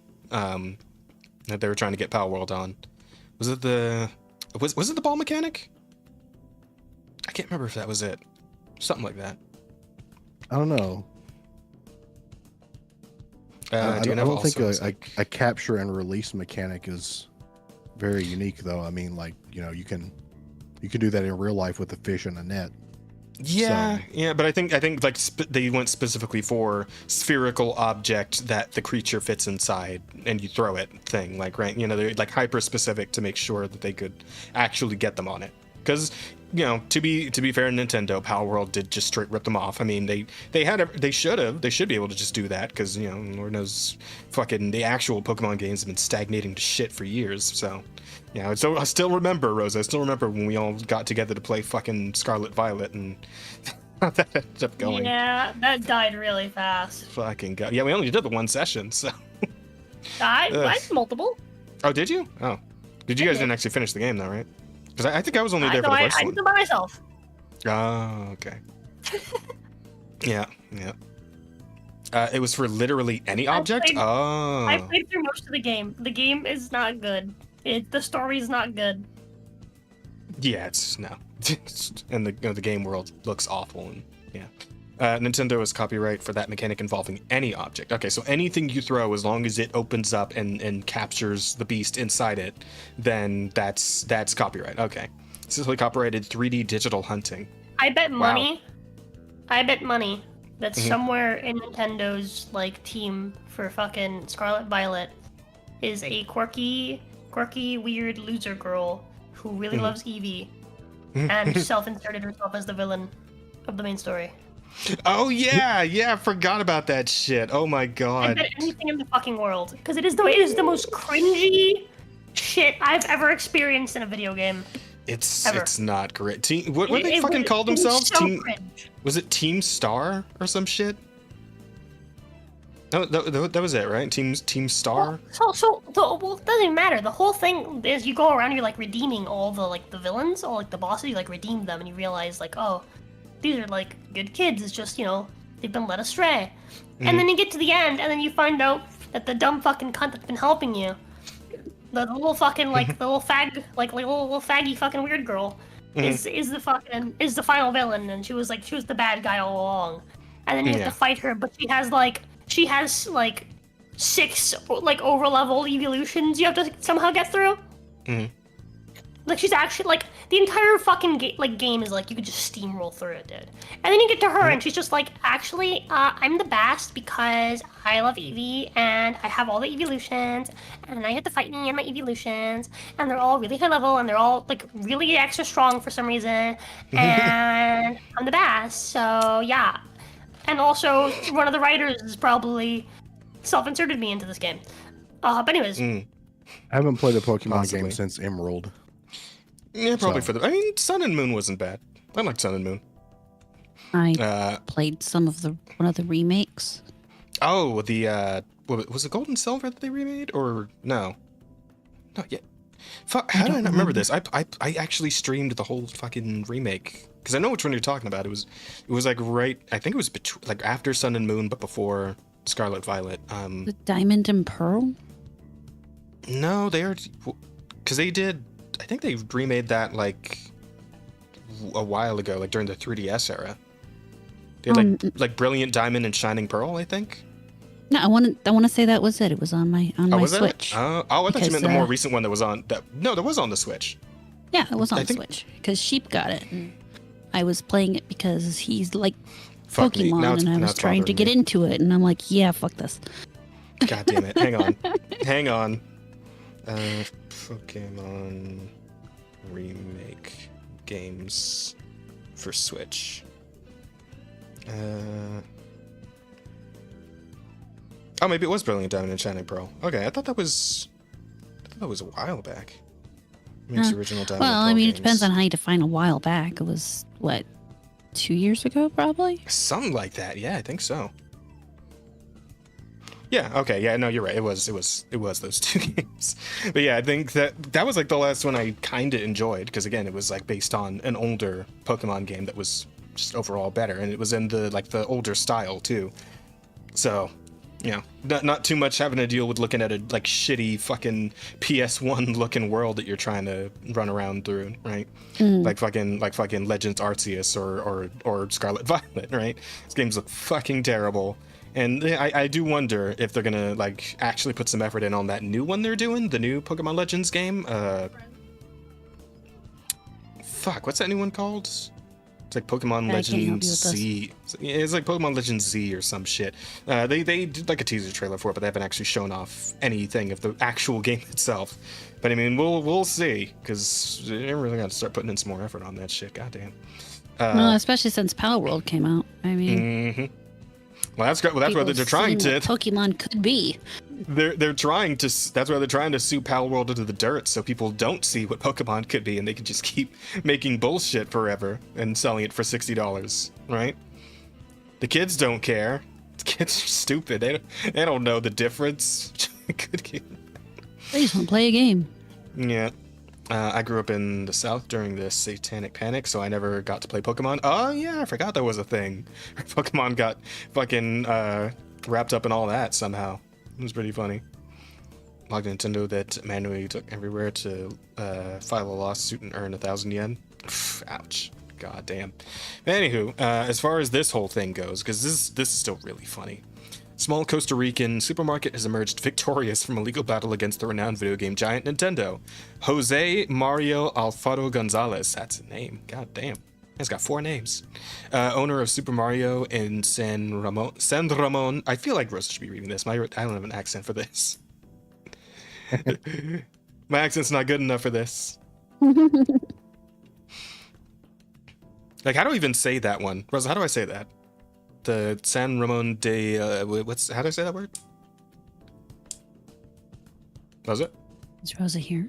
I don't know. Muted. She I was might- muted this whole fucking time. I was saying that his name is fucking Mario. How the fuck? Of course he's gonna fucking win. His legal name is Mario. Yeah, fair enough. But no, how do I say that? How do I say that? San Ramon? You zoom that in, bro. I can't see that shit. Oh, how do I zoom on? Control plus. I just full screened it. That makes it a lot easier to see. That's a good idea. Let me close La Juela? Yeah. San Ramón de Alajuela. Oh. Okay, thank you. Wait, Rod, do you speak Spanish? Not really. I've just had a number of Spanish classes in my time. And I happen to know that the J is normally pronounced as an H. Gotcha. Okay. Yeah. Okay. Cool. I'm amazed. Frozen over. They've fallen. This is this the first time they've ever lost a lawsuit? Probably not. It's just the first time we're really hearing about it. Yeah. I just want to know how they found this guy. That's a good question. Maybe that. Like, how do you find a little grocery store named Super Mario? Google in Maps. Costa Rica? I bet it was Google Maps. Possibly. They had to have somebody like actually sweeping like the entire the globe for any fucking copyright infringement. Like, Well, this damn. place has been around for like 50 years. They Oh, probably true. Yeah, it pay did like say so. It did say 5 that. people to sit at their computers and just repeatedly Google Mario in every way they could think of. Fucking wild. Okay, hang on. Found himself in an unexpected legal showdown when he attempted to formally register his store's name.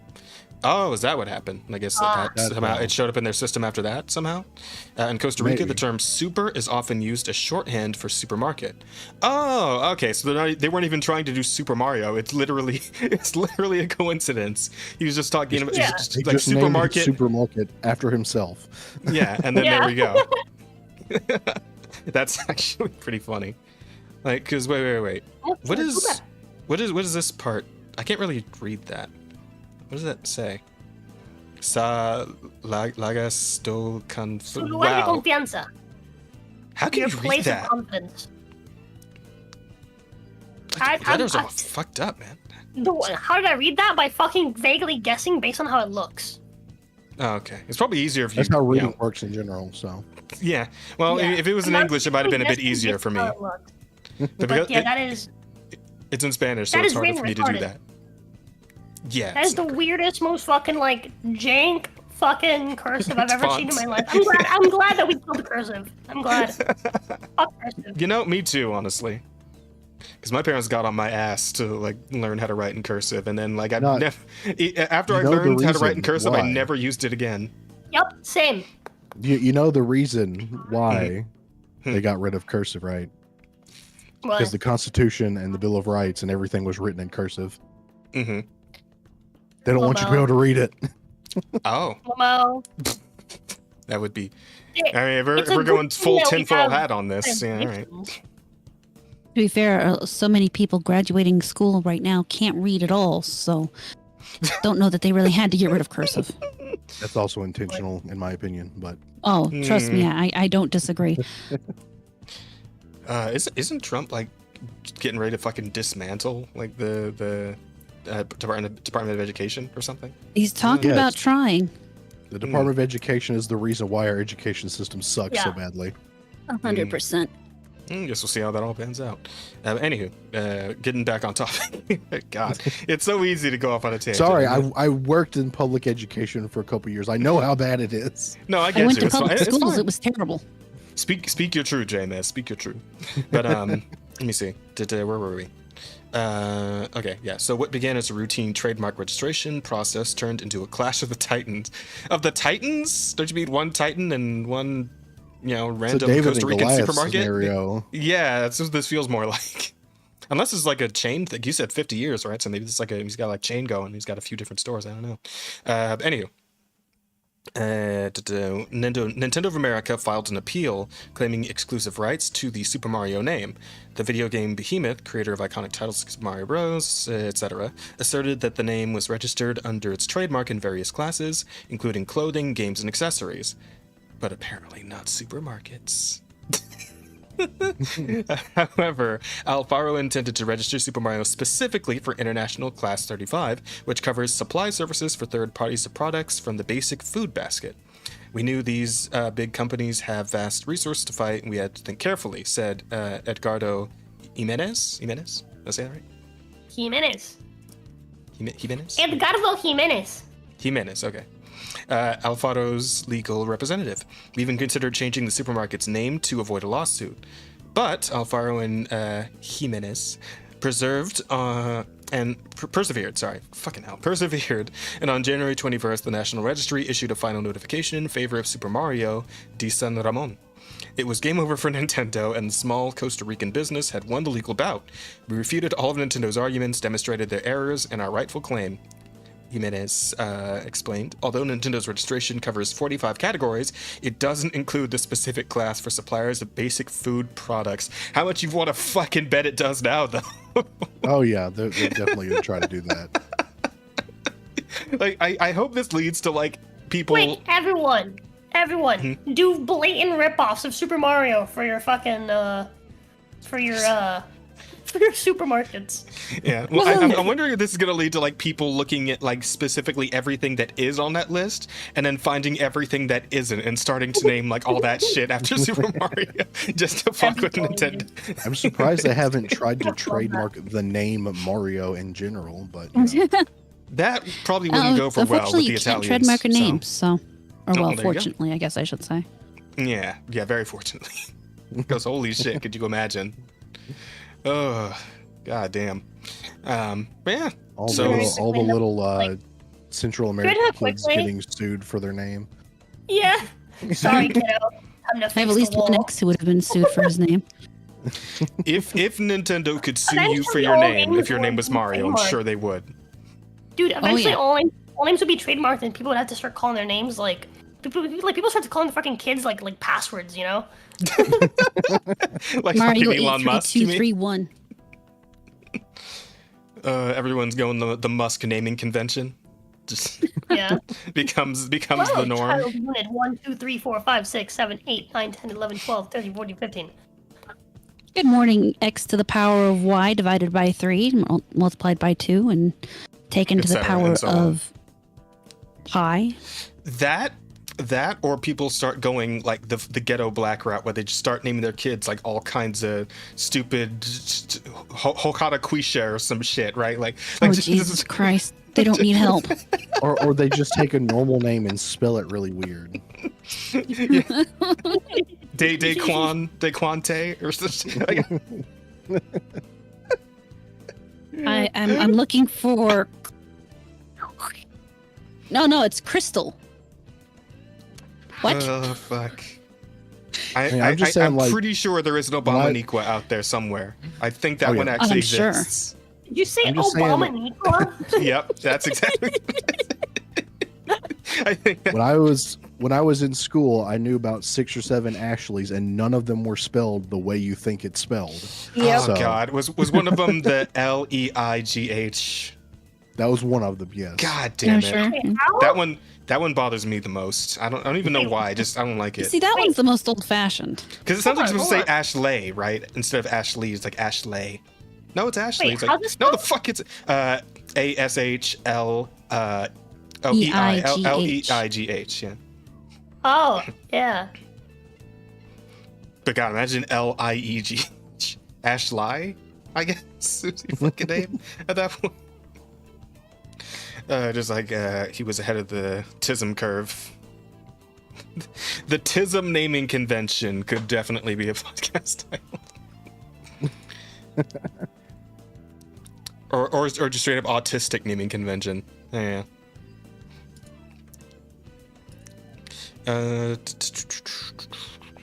Oh, here we Well, go. personally, I'm Stars. happy that Nintendo finally lost to somebody. I hope it continues. It could be Yeah. a positive. A bit of humility never hurt anybody. That's what I say. Wait, where the fuck did I put the first podcast title suggestion? Because apparently I didn't put it in the fucking podcast title channel. Where did I put it?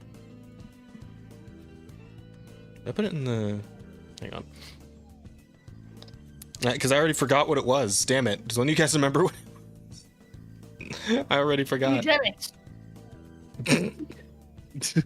That's the answer to everything. I never forget eugenics. I think about it daily. Was it like in defense of eugenics, right? Or something? Oh, were Oh, you looking but for don't do the puppies. titles? Well, I was looking where because I know I wrote down that first one. I completely Yeah, you wrote lost it where under I did. podcast titles. Didn't? No, you didn't. I did not. I don't think know you where put the it fuck in I put it. the DM. Yeah, Oh, it's did right I? here in the DM. Oh, okay. Oh, the argument for. There we go. Okay. Mhm. Well, either way, same difference. But anywho, that's I suppose that's You're all close we enough. need to know. That's all we need to say about this story. Nintendo took the fat L. You love to see it. Viva la Costa Rica, I guess. Good shit. That's what- Nintendo. So, in terms of other goofy ass stories, who wants to talk about the fucking? So I saw this. It's just like I kind of preferred the Chinese mobile games that were just like very obvious, like not the gameplay that they were showing. You know, those goofy. I Mhm. don't know why people are Goofy surprised about games. this. I really so. I don't know if you guys know this, but like, women have been having their fucking like their romance games for much longer than dating sims have existed for men. Like Mm. this is not new at all. Like not even slightly. Women have always Before been that- fucking weird. Before that, the There's- women had the weird novels. You know. Oh, Yeah, no, I they still think that's have the the weird thing. novels. Yeah, they still have those. Like the most popular novels ever are all like weird fetish shit for women. Seriously. Like women are just like, they're the gigagooners. All right, like I saw a post saying like fellows, we've been outgooned. You never stood a chance, bro. Oh no. You never stood a chance. I don't think you understand. Yeah, It's like always somebody, been that way. You've just been lied to for your whole life. somebody Women just hide commented, it better. bro. Like somebody commented an entry from like a random like women's romance novel, like but like one of the adult ones, like or adult rated ones, I guess. You know, and I was like, wow, yeah, okay, all right, yeah, and they're trying to give men shit for being pervs on the internet. It's like, Yeah, come dude, on. it's Come the fuck fucking on. wild. And they'll tell you, they'll argue, be like, oh, but you know, it's just like women, we just like a romance, and like we just want to be loved and like well treated. I've talked to Peitho extensively about this because Peitho is an avid enjoyer of these. She has like, I think she counted, she has like 8 of these games on her phone. And she's been an avid enjoyer of them for a long time because like, you know, Peitho was one of them like femcells before I found her. But I very much found her in the femcel aisle at Costco. Congratulations. She's told me about like how like one of her favorite moments in one of these games is actually a bad end where the like fancy rich guy like locks you up in his basement. Like women are fucking weird, dog. Women are weird and they have extremely weird fucked up fetishes. Mhm. Like I need you to understand, men. Unless you're a Muslim, you cannot be beat. Like they cannot be beat. I'm sorry. That's the only way. Yeah, 'cause Unless I'm- you're a I'm- Muslim and you're like some like disgusting level of like fucking like Pakistani like rapist, the women have you beat. That's the only way. They are 100% the top goon. Yeah, Mhm. it's like I immediately think of the like I don't remember if it was your throne or Patho's throne, but I saw the fucking the alert on Twitter. You know, it always like sends a tweet about it, and it's like your extra large dog bed has been fully paid for and is on its way to you. And I'm like, but they and I was like, they don't have a dog. And then I slowly turned to look at Patho.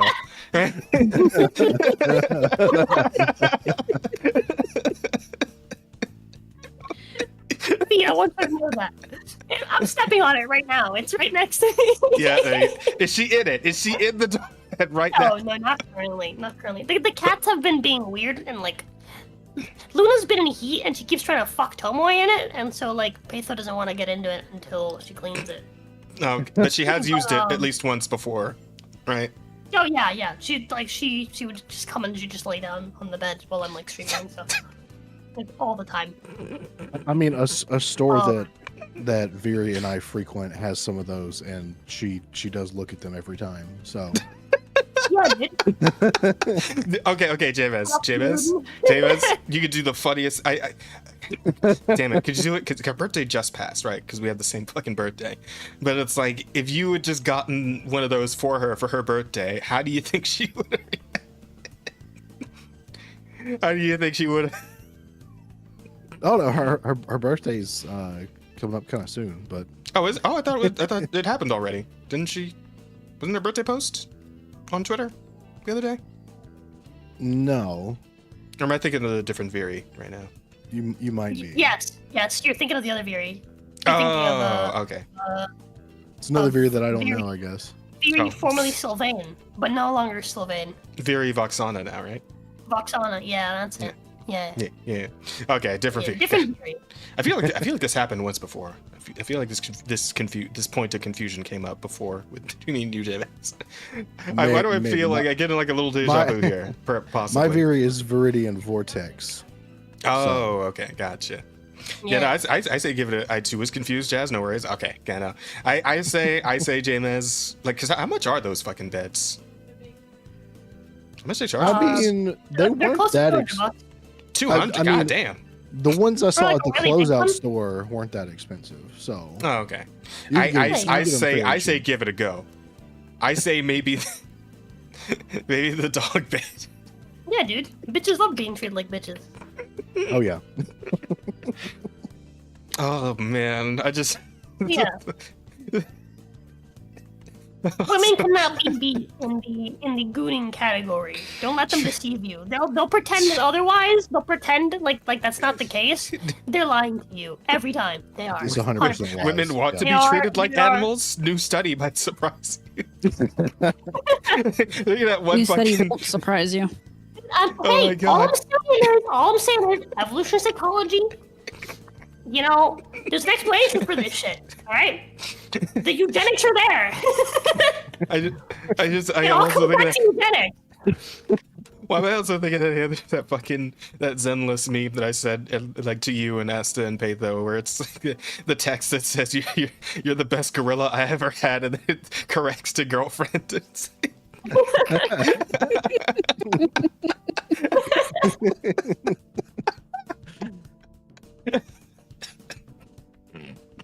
Holy shit. Okay, all right. God damn it. Okay, so we didn't actually even go over the main point of this story yet. So guys, Love in Deep Space, which is apparently like one of the most popular gacha games going around these days, and is one that is specifically targeted at women. It's all the characters are dudes, right? Has added a period tracker into the game, so the characters can comment on your period when it is your time of the month. Assuming you are a vagina haver, of course. That's, doesn't apply to men. And yeah, that's just in the game now. And it's like I saw Paige though tweet about this, and like she was upset about the whole female gooners thing, and it's like, yeah, I mean, I don't give a shit if they want to be about that. That's fine. But I feel like this is getting like because I don't know how to put this.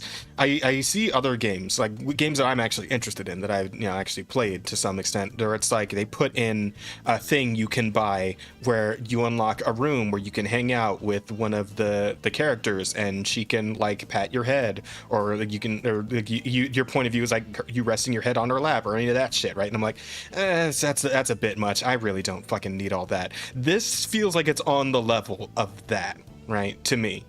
I feel like this is a from little the bit female above that level. yeah. I didn't Well- understand. Pizza has told me about video games where she would have to stay up all night to make sure that she doesn't miss messages and calls from the characters in the game, because otherwise they won't love her as much. Okay, I don't think you understand the level of like in-depth. Like you add your phone number and they physically call you, and you pretend to be on a call with Oh these my characters. Lord. You do not understand the level of investment that these games require out of you, and like the level of like just ridiculous immersion that they put into these fucking games, dude. Like women are fucking weird, dog. Well, I Women think it's are really fucking weird. They like it. Yeah, it's as Bear says. It is advanced goonery. Like Yeah. they're on another level. Okay, Well, 'cause they're on like- another level. Somewhere out there are women having e-sex with fucking fictional men.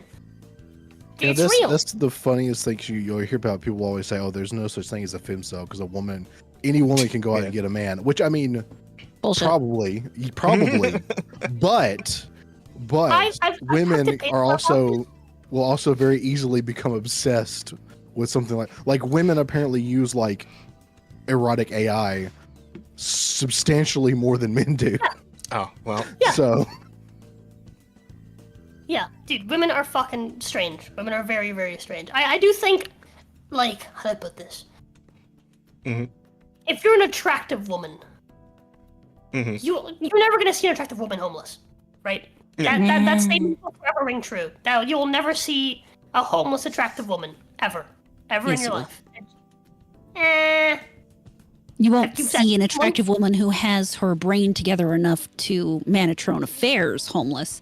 But you will indeed see one that has absolutely no brain left in her mind, has been driven crazy by drugs homeless. Oh, well, at that Oh, point, she's probably not yeah. quite as attractive then. 'Cause maybe missing a Yeah, few teeth or some Depends hair. on how you know? we're rating On the- attractiveness at that stage. Yeah, fair but enough. anyways, Drug-addled typically isn't attractive to me, but I mean, that's just me. I don't know. I can't speak for all men on this one, but Yeah, that's like some I'm dudes saying into that. like did nothing wrong, just has no money. You'll never see that ever. But And I still think you'll see it, but not. there is some truth to what you were saying, like before, like what you mentioned before. Like I think like the odds of like how do I put this? The odds of being one of those women that actually legitimately cannot find a partner is lower than being one of those men, if that makes any sense. In the current, like, I guess, Makes me like, think of that one article that when it was like, yeah, one of every 5 homeless people is a woman. It's like, okay, so bullshit. most of them are most of them Yeah. are dudes. Okay, yeah. I mean, when it comes to women, the issue you're going to run into is a woman who's aiming for something out of her personal league. And to be honest, you have the same problem with men. They're looking at women that they want, but don't want them. If you Yeah. are chasing after somebody who doesn't want you, you're screwed. It's just the way it is. You can't make somebody be attracted to you. It doesn't matter if you're a man or a woman. Yeah. it's true. that's true. But just to get back on topic, though, yeah, women are 100% like the greater gooners. Gigagooning. Women are horny, insane people. Don't let them tell you otherwise. Yep. Chad, I don't need you anymore. Wait, was she telling Chad about her fucking period? Wait, what? I mean, some women will just straight up tell you all about it. I'm so- a I will whisper. if you I'm ask, I don't assuming this care. is a VTuber. Amiya Whisper. Anybody heard this name before? I'm assuming this is a VTuber. Your period is coming soon. Do you have enough supply? The game is reminding Period her. reminder. Oh no. I mean, I do have a tracker on my phone for that, but it's not a video game. Holy shit! Oh my god!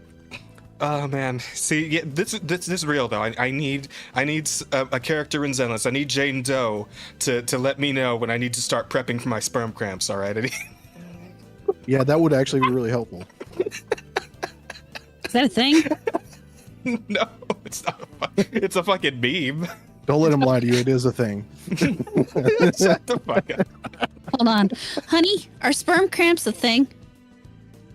Yes. Don't listen. Don't you fucking listen to him. Don't. It's not real. He looks confused, so I'm gonna go with no. Okay, all right. I thought you said you said yes. So shut up, Bear. You know, he's like, what? Oh man. Happens to me. But I mean, the other funny bit, right, is the other joke. Remember Arch and we were talking about this on the Arch cast. Everyone's like, man, I wonder what China's doing with your period cycle Your data. information. That's a To be very fair, good when the question. majority of women are probably getting to that, you know, there's that phase right before the period actually hits where we're most moody and bitchy. They know that they probably don't want to attack then because we're most likely to throw things.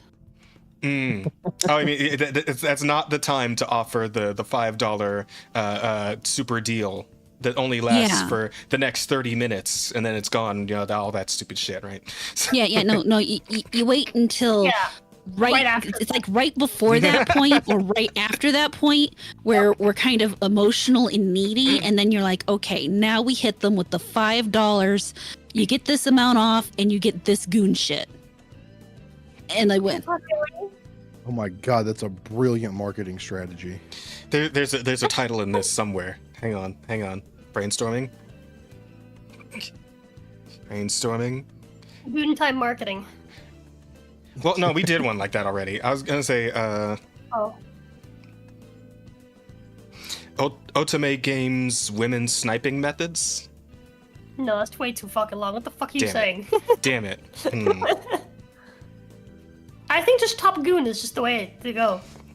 Multiple people mentioned it in chat. I'll workshop it. Said it. Top Goon. Top Goon. All right, we'll put that in there as one of the possible titles. Fine. I was trying to think of something funnier, something more clever, but nah, it's not coming to me this time. Well, they're not all gonna be winners, Chad. I do my best. Post-period goon sale. Yeah. Post-period goon sale. Okay, that's the one. That's solid. Fucking well done, Rada. That's perfect. The post-period goon sale is fucking strong. I'm putting that in. Holy shit. Oh man, okay, yeah. So there's not a whole lot else to say about this, except for the fact that, like, of course, there's the big fucking shitstorm over on Twitter, because again, like somebody mentioned the tweet that one dude did that ended up blowing up, where he's telling it's like, we've been outgooned, right? And then apparently a lot of women got real upset about being called goons for having this shit going on, and it's like, what the fuck else do we call this? Women are ashamed of their sexuality. It's just the way it is. I guess, but then like the annoying thing though was that the fallback was like, there's a bunch of them saying was like, well, at least we're not into little girls, talking about like the fucking lolly characters and shit like Zenless or Hoyo, and it's like, I mean, neither am I. Not all dudes who play fucking gacha games like the little girls. I'm here for the adult women, all right. I'm here for the Zannies and the Jane Does, all right. And enjoying it. Yeah. Fucking werewolf fuckers. I see you. I know you. I'm married to one. What? No, sorry. I know what you like. The women's hear me outs are on another level. That is true. Yeah, dude. I think just that means my fucking fetish of being fucking mind controlled, raped, and then taught to like it by a vampire. Well, yeah, there fucking you go. cunt. Wait, which book is this? What? The Vampire Rape Diaries. Haven't you read it? Isn't it? I just want to say my I feel like that one takeaway. could be a real title for a real series. My takeaway from this is I miss the time when goon just meant a guy that said, "Sure, whatever you do, whatever you want, boss." Like, right. Oh God, I do miss that. Dare we discuss dog pilling? Oh my God. No, dude. No, dude, let's not. Dude, me and Hausen looked into this. A new Otome game, right? Like ages ago, me and Hausen looked into it, like seriously. And so the study that people always talk about isn't real. That was a lie. It's not real. But there have been multiple studies in the past that actually make it even more real than that study would show. This is getting depressing. It's and you can go far back to like times when like women were like a lot more conservative and wouldn't dare talk about this. And like they would do like surveys basically on it. Like they would do like surveys, and a non-significant number of women back then in the era of non-existent sexual liberation full on admitted that they'd fucked their dogs. Oh. Or they have fucked their dogs. Oh. Which means that in modern day people just talk about it. I blame Dev. What does Dev have to do with it? Blame me for the dog pill stuff? I'll be your lightning rod of hate. Well. Yeah. I was like, yeah, we ended up like proper like deep diving into it. The original one was like the one everyone talks about is not real, but there is actual and genuine information out there, and it is more staggering than the original. I mean, the stories about peanut butter had to come from somewhere. If we develop the Otome game, and all the characters are dogs. Dog boys, dude, women. No, not dog boys, just dogs. Oh, but I think we already have this that. idea. Do we? Yeah, we already have that. Is that real? Do you understand how many fucking like pet care fucking games there are for girls? I never actually looked into it. I mean, I know about Nintendogs. That's about it. That's the scope Yeah, of my there you go. knowledge. That's it. That's it right there. That's it. Didn't they stop making Nintendogs though? Like once 3DS kind of. Just have the Nintendogs be like, "Rawr?" Your Nintendog has detected that you might be on your period. He can smell it.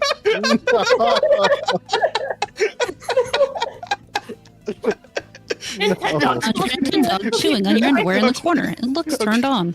Okay, period sniffing Nintendogs and so it really starts.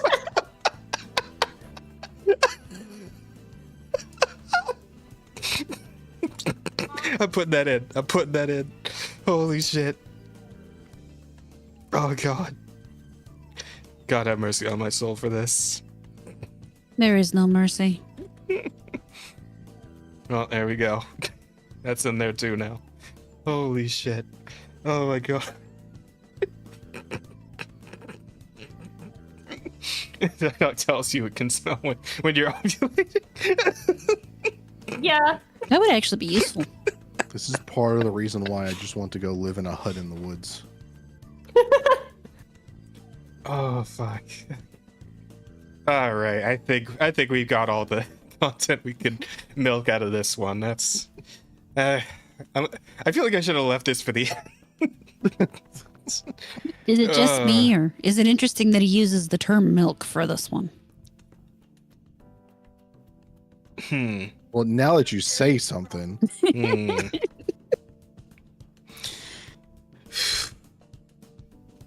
let's see.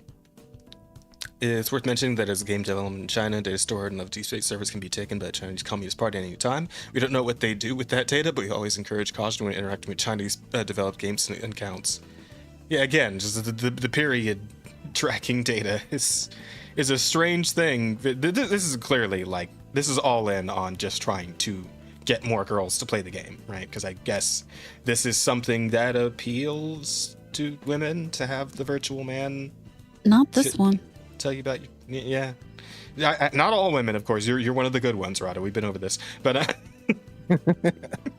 I'm a man with tits, basically. Yeah. so yeah, we like our tomboys around here. I'm a big appreciator, as a matter of fact. But yeah, like this whole thing is just completely like, cause how to put this without sounding more misogynist than Rada does usually. Women do tend to seem to be a lot more vulnerable to like some sort of emotional appeal, right? So like again, the whole thing, I don't know how popular it is when like gacha games like the ones I play do the whole, oh, you can buy a thing where you can lay your head on her lap and she'll pet your head, whatever the fuck, right? Like whatever, any of that. I don't know how effective that actually is and how much money that sort of thing actually makes, but I feel like this sort of thing where it's like a complete appeal to a woman's like emotional vulnerability, I suppose. It would seem pretty vulnerable when you're going through your fucking period and all that. And like just having your little anime man in your phone telling you how much he cares about the pain and you're going through and all that shit. Yeah, that is extremely dire. Just listening to this. Yeah, it's extremely dire, horrifically manipulative kind of shit, right? So it's like, and it's like, and a lot of girls on Twitter defending it, but it's like, I mean, like here's the thing, I don't give a shit if you're like gooning for a hot dude, but like this is getting a little too parasocial at this point. You might want to lean back a little bit and take in the full scope of what the fuck you're doing, and maybe talk to a real man. Yeah, or a therapist, one of those two, right? Because this is a AI, little much at this point. with AI stuff like this is going to get so much worse. Dude, Oh yeah. I just recalled all the shit around that one really popular male VTuber. He's pretty What's up? PG, I think. What's up? It was one of the. Was it He's the devil one. Yeah, think. narrows it down. That's vague. A devil man Maybe vague. VTuber, you say? Was it Vox? Kuma? Something like that? Maybe. I'll be honest, I don't Yeah, keep like, up a whole lot with Niji, dude, but all of the shit. Yeah, it was Vox. All the shit around that guy. Like, so TLDR is he would do like your boss, your boss fucks you in the office ASMR, right? okay. Okay, let me do shit in order, right? He did a collab with a female member of the company. Mm-hmm. All of his fans started attacking her, telling her to kill herself, calling her a whore, all the above. Yeah, et cetera, and so yeah. Well, Right? I mean, though to be He fair, makes a the same statement shit usually saying- happens when he like makes a. a statement. Hold on. He makes a statement saying that Mhm. you know he's not your boyfriend, right? Basically, just kind of like Shattering telling the people illusion. having that- yeah, kind of, yeah. Telling all those people to basically fuck off, right? And like stop Mm. being nasty, right? Mm. Cool. And the very next day, he does fucking members only. Your boss fucks you in the office.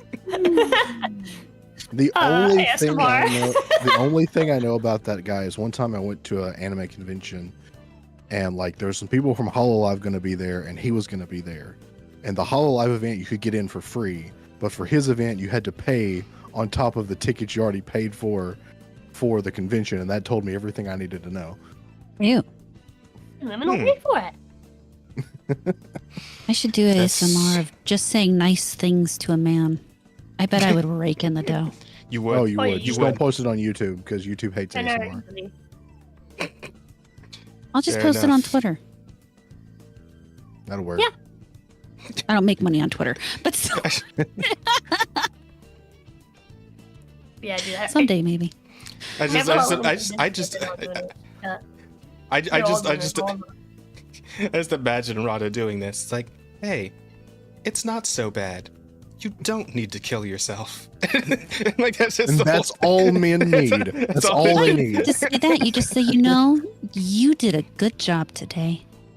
I'm Oh my so God. proud of you. I reacted to that a little bit. Just I felt a little something in my chest. You're just like, thank you for that. I really appreciate that. Like, Dude, there are AI videos of hold on. There are AI Holy videos fuck. of Batman saying those things on YouTube. I think if you did it, it'd be just as popular. oh yeah. Yeah. No. That's the fallback plan. That's the It's like, If- damn, my love language is words It's of not affirmation. okay. That went right to me. Like, if puppy eugenics somehow caves in, then that's the backup plan. Just I'll just whisper nice things about what a great job you did, and the fact that you got up and went out there and did your job makes us all so proud. We appreciate all your hard work so very much. and you're like very handsome, that went and not just straight because to your the mom heart of said every so. dude listening right now. Yeah, there it goes. Also, Viri Pancake does that. Oh, Viri does. Oh, okay. I only really like, check in when she's like playing a game or something, because I don't really go in for like fucking ASMR shit. It's not my thing. But yeah, I mean, if it's working for her, then shit. There you go. FM VTuber fans deserve better. Well, I was gonna say, it's like the whole thing with like all the death threats and whatnot. It's like I'm sure the fucking male fans are just as rabid when like their favorite female streamer fucking. Yes, but they don't attack the guy. They attack the girl. Oh, It's always the girl that gets the shit. Always. Yeah. that's fucked. Yeah, That's that's fucked. It's always the girl that gets the shit. What's That's that? You're a garbage. male VTuber and you're female, and you collab with a female on screen. That girl's a whore. How dare she talk to you? Don't they know that you're married? What's that? You're a female VTuber and you dared to collab with a male on stream? You're a whore. How dare you? Don't you know that chat's your boyfriend? So That girl gets the shit no matter That's what. exactly how it is. the funny thing That about is this exactly is how like it is. the funnier thing about this is that like in one situation it's the female fans and they target the woman, and in the other situation it's the male fans and they target the And they woman. target the woman. Holy shit! So, Well, it's, like, uh, for me, like being a VTuber that is a dude, obviously most VTubers are women, so I'm friends with several women VTubers. yeah, So so, you hear sorry. about you hear about some crazy shit, dude. Oh, I'm sure. Mhm. So There's a reason I don't have many friends. Yeah. No, I same. mean you have us. Yes, I have. quantity friends. over or quality over quantity, not quantity. Yep, Quality over I agree. quantity. There you go. I plan to do like a mass unfollowing soon of my fucking Twitter. And I think I'll still have like 2,000 people follow just because I go on like artist following sprees where I'm just like, that's cool art, follow. That's cool art, follow. That's cool Yeah, art, I do follow. that a lot, and, too. and then I'll start going through like the people that like that artist repost, which is also a cool artist, and I'm like, damn. Yeah. Hamza, understand we that, did Phil. it. We finally found it after 10 years. Male privilege. The privilege Male of not getting privileges. dogged by the fans, no matter which side you're on. Holy shit. I think the closest I ever got to like getting dogpiled for being a male VTuber was Mhm. like oh gosh, it's probably like 2 years ago now, close to 2 years ago now. I actually did a stream with Pippa, and we just Oh. hung out and like talked about stuff while playing Minecraft, right? And we like talked about guns and stuff. And I guess I was kind of lucky because I had several people message me. I was like, yeah, she collabed with a few people this week, but yours didn't suck. So you're not really going to get any hate. It's like you did a good job. I was like, oh, good. So I managed to dodge a bullet with that one, I guess. Yeah, but apparently they had their guns trained on you the entire stream, Yes. just to be sure. You just didn't they know did. it. But Just to be sure, yes, but no. there were several red dot sights on you without your knowledge. They just chose not to pull the trigger, aren't you, Lucky? How about that? Good Oh, yeah. job, Jabez. Holy shit. Okay, now we've actually wrung this one dry. Let's see what else we got. A smaller but kind of irritating story. Apparently, Sony has sent a DMCA notice to the creator of Bloodborne 60 FPS mod. On How dare you. February 21st, 2021, I created and released a patch for Bloodborne which makes the game run at 60 FPS. Yay, cool, awesome. Today I received a DMCA takedown notification on behalf of Sony Interactive Entertainment asking that I remove links to the patch and posted it. I posted it on the internet, so now I've done so. So what? Okay, so like the reason I haven't played Bloodborne is because I hate my PlayStation. I So like is reason. Bloodborne's not available anywhere else, right? How do you get a 60 FPS mod for a PS4 game unless you can play it somewhere else now? Well, this is for You- PC. Pretty sure. Or was What? it? Is it not for I PC? don't think so. Nope. No. This I'm is for pretty sure. hacked PS5s. Yeah. Oh, okay. okay. Because I thought like Bloodborne was like locked to the PS4. Well, they have That being fully said, managed to Yep. do a port, but I haven't gotten to play with it at all yet. But yeah, there is no official way to play Bloodborne on your PC. Project took notice in stride and partially made the game in her own vision. Sony taking no issue after some slam. Oh yeah, that was the whole Bloodborne cart thing. Though, remember that one thing with the Real Game Awards, right? And that one bitch that was like, I don't even want this trophy. Fuck you guys, all that Oh shit. God, that that dumbass, was yeah. that was the Bloodborne cart creator. Wait. What happened? What Game Awards? Oh, you don't I remember? watched Oh, you one weren't here show. last week, right? Yeah, she well, I mean, wasn't. yeah, because you're really I know host the anymore. person you're talking about. She's a fucking cunt. She's a dumb fucking cunt. Well, Yes, essentially that would what be appropriate way happened to is describe I'm making games. God, she's fucking. I wish you would just shut up. Okay. This would not be the first time I go on this tirade, but people that make things, artists, programmers, etc. Stop thinking. You're stupid. Okay, be good at your job and then stop talking. Do not talk. Just do the thing that you're good at, and then shut the fuck up and enjoy the praise. You fucking idiot. Please. Yeah, that's Yeah, essentially what don't happened be here. mad because people like what the fuck you made. Yeah, What? Yeah, exactly. Well, it's because it's the wrong people liked it. That's Just what. make shit, just- make money, and fuck off. Shut the fuck up. Jesus Listen. fucking Christ. If the Learn wrong the power people, of capitalism.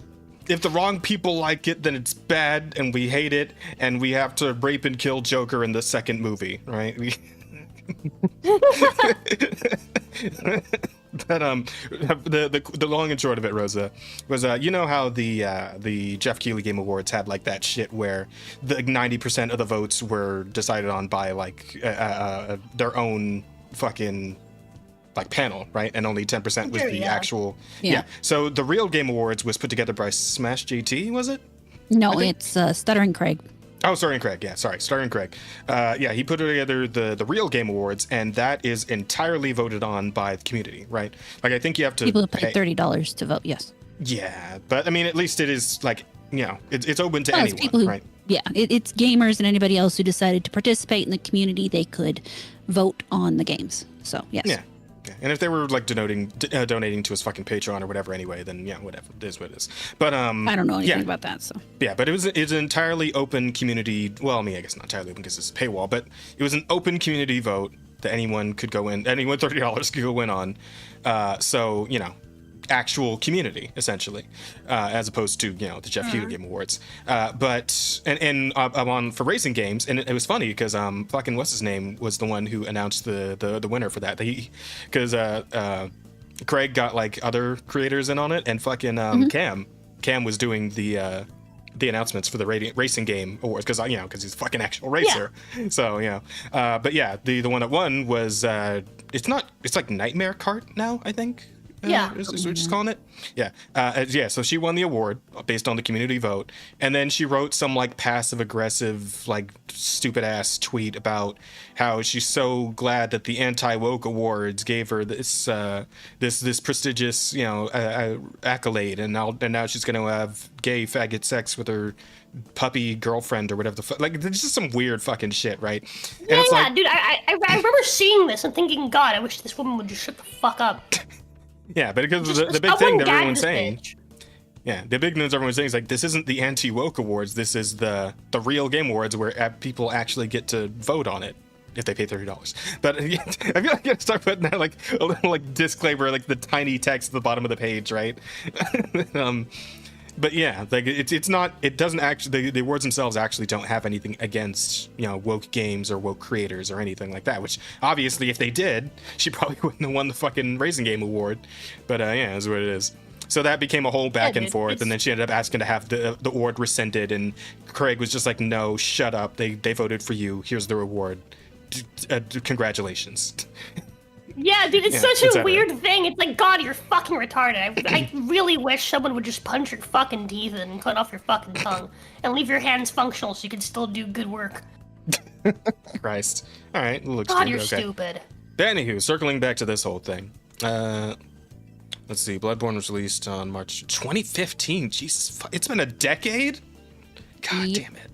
Oh my God. Unless it hasn't been a single port to a different system, even the PS5, no official updates, yada yada. Yeah, so people were posting that one clip and smiling friends, just like, I can't believe they're trying to make their own Bloodborne game. This is my IP to sit on and do nothing with. Right. That whole fucking thing. That's really good. I fucking love that episode. From any silence from both From Software and Sony on the matter has made Bloodborne's future a bleak one. Grasping at straws for years for any semblance of clues or hints the series will be coming back. Is that one Twitter account that was always like, hey guys, we're totally gonna get Bloodborne news at this year's E3 or Game Awards or whatever? Does that still exist? I fucking forget what that Twitter account was called, but I remember there was one like that. Or was it counting the days since like Bloodborne news, and it was like a day like 1,500 something or other. Yeah, it was like some stupid shit like that. Yeah, here we go. Surely this means they're working on something official. Surely. That would be the go-to thought, right? It's like the reason they would even bother to, shit on somebody's just 60 or 60 FPS mod for the game is that, like, maybe they're planning on putting out their own remake of the game that's going to have 60 FPS, right? That would be the thought. But, seeing as how we're dealing with Sony here, and, the again, 10-year silence that we've already been dealing with, I don't know, seems a little unlikely. I think they're just being spiteful. Like, they're kind of pulling a Nintendo on this one, feels like. That's where I'm at. I don't know. What do you guys think? What's your scope on this? No, I think it's just spite. I've said it before. They're just saving it for a rainy day. There are so many I don't know, man. companies in general out there that just love to sit on IP and not do anything with it. Like, that's just how it is, and I don't know why. They're just saving it for a rainy day. You're talking about rainy days, like. But see, when they do that, when they release the PS6, and they need to make it sell because it has no actual new tech in it. It just looks different, and I don't know. You can play games in 16K or some shit on TVs that don't exist yet. And they need to fucking sell PS6s, so they're gonna make Bloodborne PS6 exclusive. I think it's so that Bluepoint? they can. I think it's so that they can take they can take a playbook from EA and trot out like a rotting corpse of the IP to try and nostalgia bait people. I just don't know, man. I just don't know. It's so, it all feels so ass backwards, honestly. Just like a million different Last of Us remakes and fucking another a remaster of the fucking what's that fucking game called? God damn it. Horizon, that's the one. God, it takes up so little like space in my brain. I couldn't even remember the fucking name for a second there. But like all of that, right? And yet, like I would have to think the Bloodborne was like one of the most popular PS4 games, right? Like, it's got to be up there. And yet, no love for it at all. No attempt. Bloodborne is the only to capitalize on it.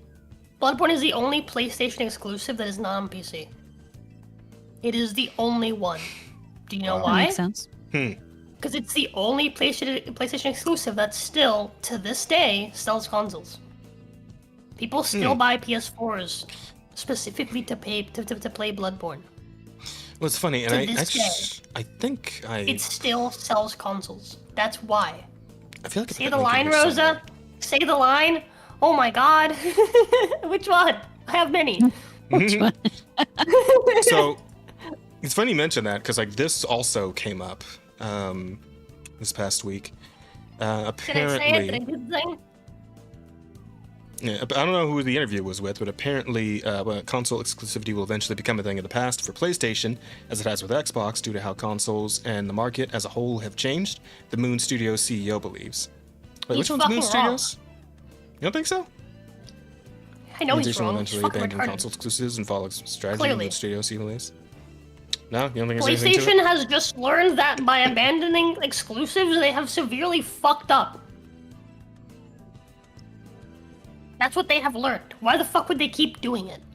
Oh, Thomas probably why Muller. they're holding That's on to it. Bloodborne. That's probably why they're holding on to Bloodborne, is because they realize they fucked up, so they're holding on to their most prized possession. Mm. And if they're smart, they're gonna fucking stop putting their fucking games on PC. Because it's just not smart business. It's great. It's great for like the player base, right? It's super player friendly, but it's also anti-making money, especially when like again like the cost of making like a higher quality console than the last one is fucking like blown way out of the water to the point where you're better off just buying a PC most of the time. You could buy a better PC than a PS5 with the same amount of money. So it's just like it used to be that consoles were the cheaper alternative to a good PC, but now it's kind of the opposite. Yeah, exactly. And so it's just like you don't have that benefit anymore of like of being like the plug and play home console or whatever, right? Like that's very quickly starting to go away as people want and expect more features from their shit, as people are getting more like technologically savvy. As the old heads are fucking dying out, you know? I'm still old. I just want my console to play the goddamn games. I mean, same. I agree with you, but what I'm saying is like as time passes, like people want more customizability, right? Like the gaming PC has become significantly more popular form of playing games than it ever has been, and it still hasn't like taken over console. Like the grand majority of people that play games still play games on a console, right? That's still the case, but this is the closest they've ever been before. I do think that something people forget, though, is that consoles don't make money for quite a while after they've been created. It's the games that make the money for the consoles, and then eventually, down the road, the console actually starts to make money when they sell them. Yep. That's exactly how that works. So consoles are fucking sold at a loss, always, because they expect to make the money back from software. That's just the way it is. Because otherwise, they're not going to sell the console. The whole point of the console is you're going to sell something that's cheap that people will buy in mass quantities. And then they'll buy games for it, which then you can make money off of. Which is why PlayStation was doing just fine when they had all their exclusives. You put your exclusives on other consoles, all of a sudden you're not selling your fucking consoles anymore. Or, you put them on your PC or on whatever, you put them somewhere else, people are not going to buy your shit. You lose a significant amount of money when you do that. There's no fucking way Sony doesn't see that. There's no fucking way. Well, I wouldn't go that far. They're not very smart. because like the entry point, right? Like the argument for consoles against PCs has always been, affordability, right? Because like a decent PC is always going to run you somewhere upwards of $1,000 at the very least, right? Typically. And then, a console is usually, like in the past few years, we've been hovering around like 500, like 600 at most. And then, of course, the PS5 Pro fucking went crazy with like the 700 or 800, what was it? Was it $700 price tag for the PS5 Pro? It's crazy. It was it's insane. Some stupid Way shit. more than it should be. So if I believe that the whole thing with going multi-plat with all their games, that could still possibly work for them as long as they like have a console that is at a price that people are actually willing to pay, right? I think the point of contention comes when consoles start becoming so expensive that it's almost like a better long-term strategy. Just get a PC, load it up with some good parts, and then just gradually upgrade them every so often when you need to, right? Because you can just mix and match and swap them out as long as you got like a good tower to put it all in, right? So it's like the point of affordability for the consoles themselves. That's the big thing. That's going to be the deciding factor between whether or not letting out all their games onto like other platforms is actually a reasonable move to make, right? Because they can still get those console sales as long as those consoles are affordable and reasonably advanced to keep up with all the graphical shit and all that. But yeah, I think the biggest point there on the graph is just going to be console prices, as to whether or not any of this is tenable. Yeah. I always like the people always talk about how like what was his fucking name? Ryan Gosling? the previous CEO. Literally. No. I'm just kidding. No. Go ahead.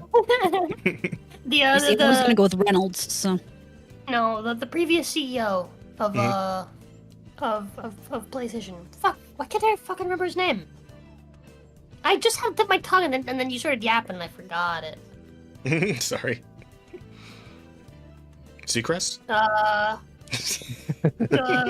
Jim Ryan, that guy. Oh, Jim Ryan. People always talk about people always talk about like how like Jim Ryan like he like really fucked up, right? By like spending like all this money on these fucking live service games that were never going to fucking come to fruition. But you also have to consider the fact that Jim Ryan also didn't plan to put it fucking exclusives on PC. So like, it's like yes, the fucking massive losses on these fucking dog shit games are astronomical, but they're made so much worse by the huge losses of money from these exclusives basically being put onto PC. Absolutely, but it does seem they're taking notice of that. Themselves before shooting themselves in the head is what happened. I get you. Though there's also been a story about how Sony leadership is being re-examined. As a matter of fact, there's been a big announcement in that regard. Here we go. Yeah, Hideaki Nishino has now been appointed as the sole CEO of Sony Interactive Entertainment, which I'm assuming, both East and West sides, just entirely, effective April 1st. So and I know we've heard some rumors about how like the Eastern, like the Japan side of Sony has been gradually kind of taking things over again. And this seems like a pretty good indication that that is the case. Like they're starting to move back toward the Japanese side of the company in general, because the West side's been eating hard shit for a few years now. So yeah, we'll have to see what kind of changes that's going to bring, and what their new strategy is going to be going forward. Should be interesting. We shall see. Me personally, I would love like a resurgent renaissance of just all the cool like Japanese IPs that Sony's been essentially ignoring for like decades now. Like all the cool shit you saw in what was fucking Astrobot, right? All the shit you forgot about from those games. Let's see a new Ape Escape, man. Let's see Power Rappa come back. I don't fucking know. Like just whatever, right? That could be fun. I mean, with how the old fun IPs. With how AAA games have been for the past, 8 years, like all you need is a game that has fun gameplay and a story that is halfway decent and doesn't beat you over the head with modern politics, and you're gonna make $1 billion. Absolutely. Like that's Sorry, all you need. This comment got me. For you who can't quite see it in chat, it says Herman Hulst got concorded. Goddamn. Hold down one. Uh, Nice. the fuck. Girl's got It's so fired up uncanny on to look Krabby at. Patch. Yeah, it's weird. It's very odd. It really works. It looks more normal than Jeff Keighley does by default. Is that weird? Like, this feels like what Jeff Keighley should look like. But doesn't look like. I don't. It just feels You know? like that. It feels like the face Like- is slightly off, like of the center it should be on. Like it feels slightly don't know, off dude. axis. It's actually reminding me of when I play with the feels like character face creator is too better than it long, does on his and it's actual supposed to face. bug out. I feel like if you rotate it just a little bit clockwise, then it'd be better. It's like a teeny tiny bit clockwise. That's me. I see it. I Yeah. agree. Okay. But I do feel like that head fits his face better than his actual head does. Possibly. That's funny though. So yeah, we'll see what Sony's up to. I mean, the whole thing with Bloodborne, that's just shitty. But I guess that's just all video game companies are gonna jump on shit like this if they see it. So Yeah. I don't know. I mean, it is what it is. You do what you can, and but I just don't think the hopeful perspective on it is, of course, okay, so maybe they're planning on doing some kind of Bloodborne thing soon. That's the hope, right? But I couldn't bring myself to believe it. Could not do it. I would love to be wrong if they just all of a sudden the next State of Play fucking Bloodborne shows up and everybody starts shitting themselves, right? Then that'd be great. That'd be cool. But I don't know. I've become very cynical, especially in regards to, video game studios in general. It seems like. I don't think anyone would blame you for For the that. most part. Yeah. Man. We'll see. What else we got? Just a few other stories in here. Fun stories. This one's pretty funny. So, Multiverses will be having its final content update on May 30th. After Season 5 ends, players will be able to enjoy the game offline for the foreseeable future. This is a game that kind of... I thought this game already died. It did, and then it came back for a month or so, and then it died again. And apparently they're going to leave the game. It'll still be available, but it will have no online play. They must have just done a really bad job marketing it, because I didn't really know about this game until it was getting shut down. I didn't know that it came back. I played it. I played a good amount of it when it was the first time it came out properly, and it was kind of in a weird beta state. It was okay. I feel like it was kind of missing that sort of unique spark that would have made it a serious Smash competitor.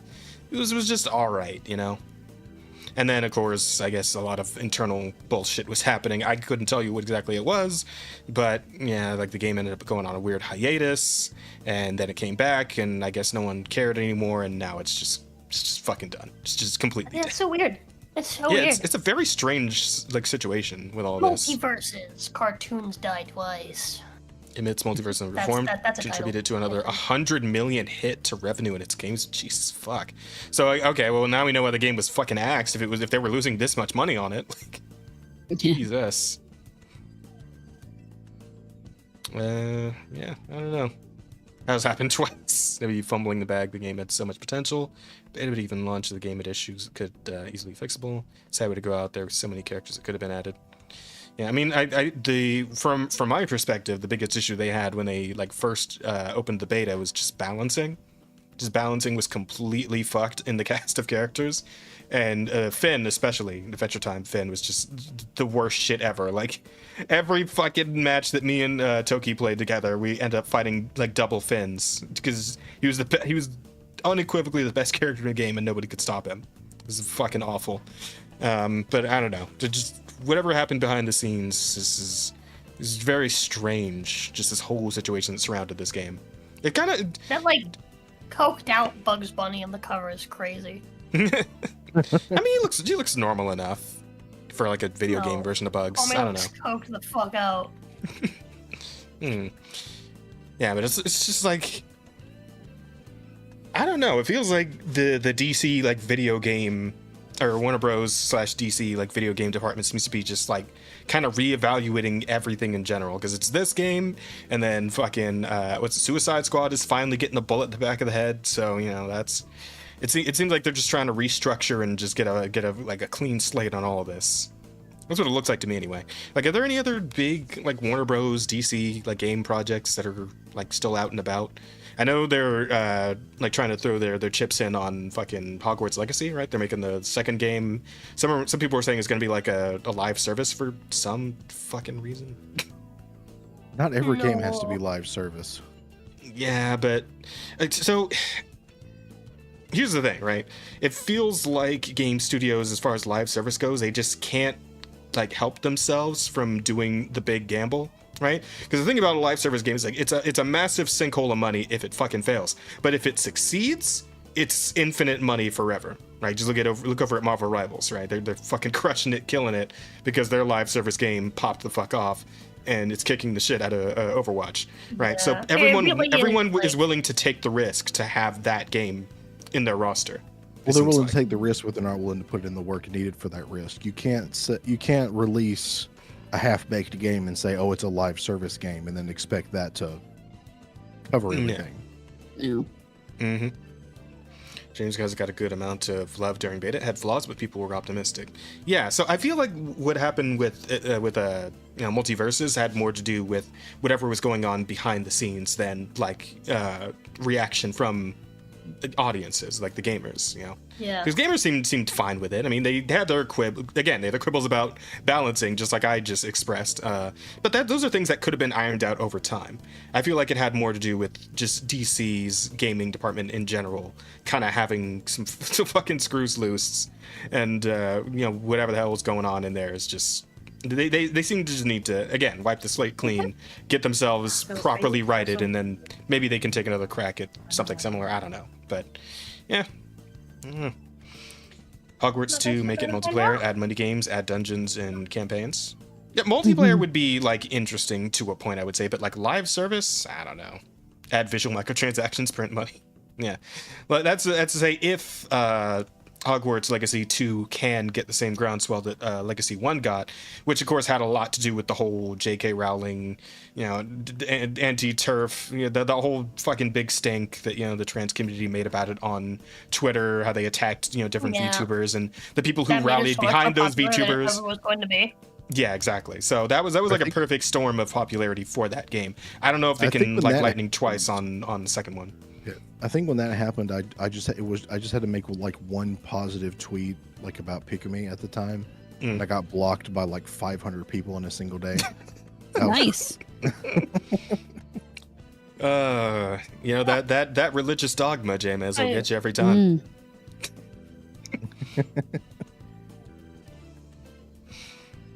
Yeah. So that's what's going on with that. Not a whole lot else to say there.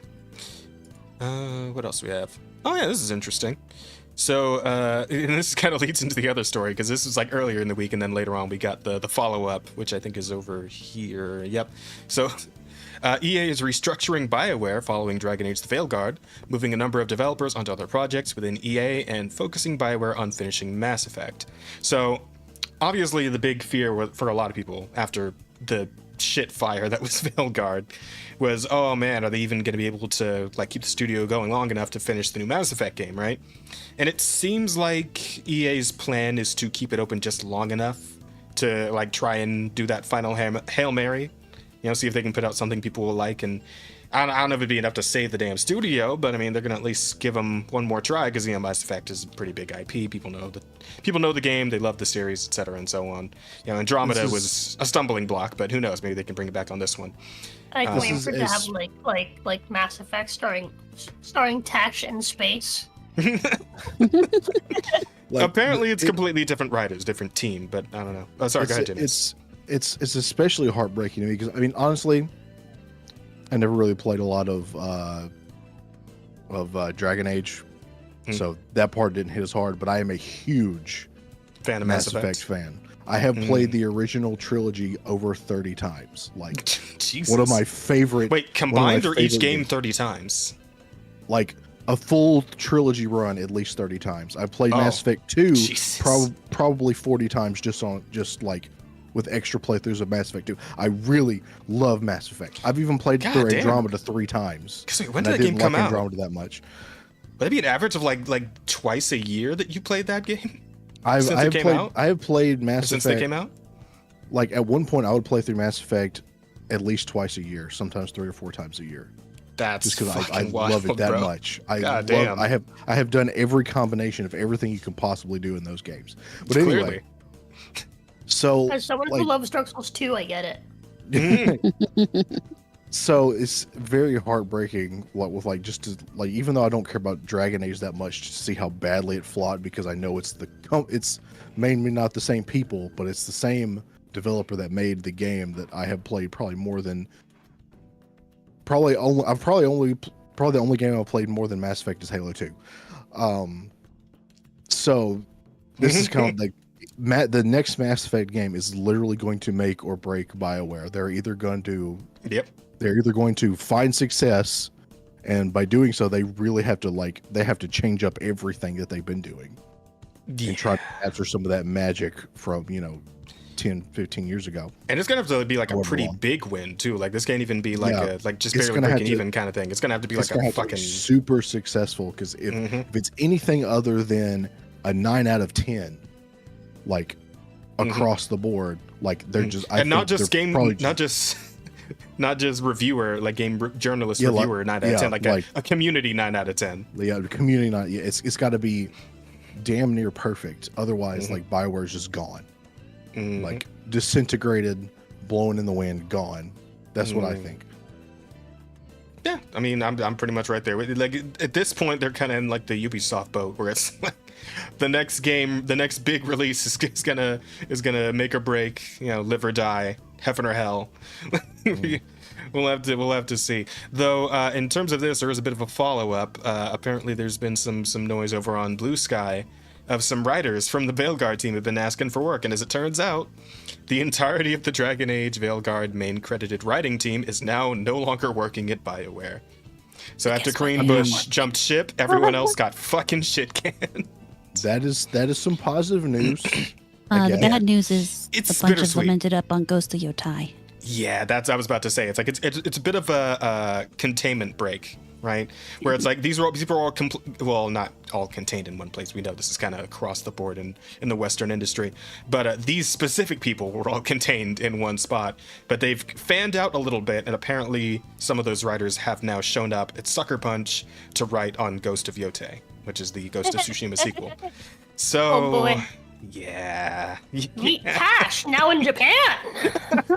It's like this combined with the main like actress for the game, and like all we saw from her, and now she's like a giga activist.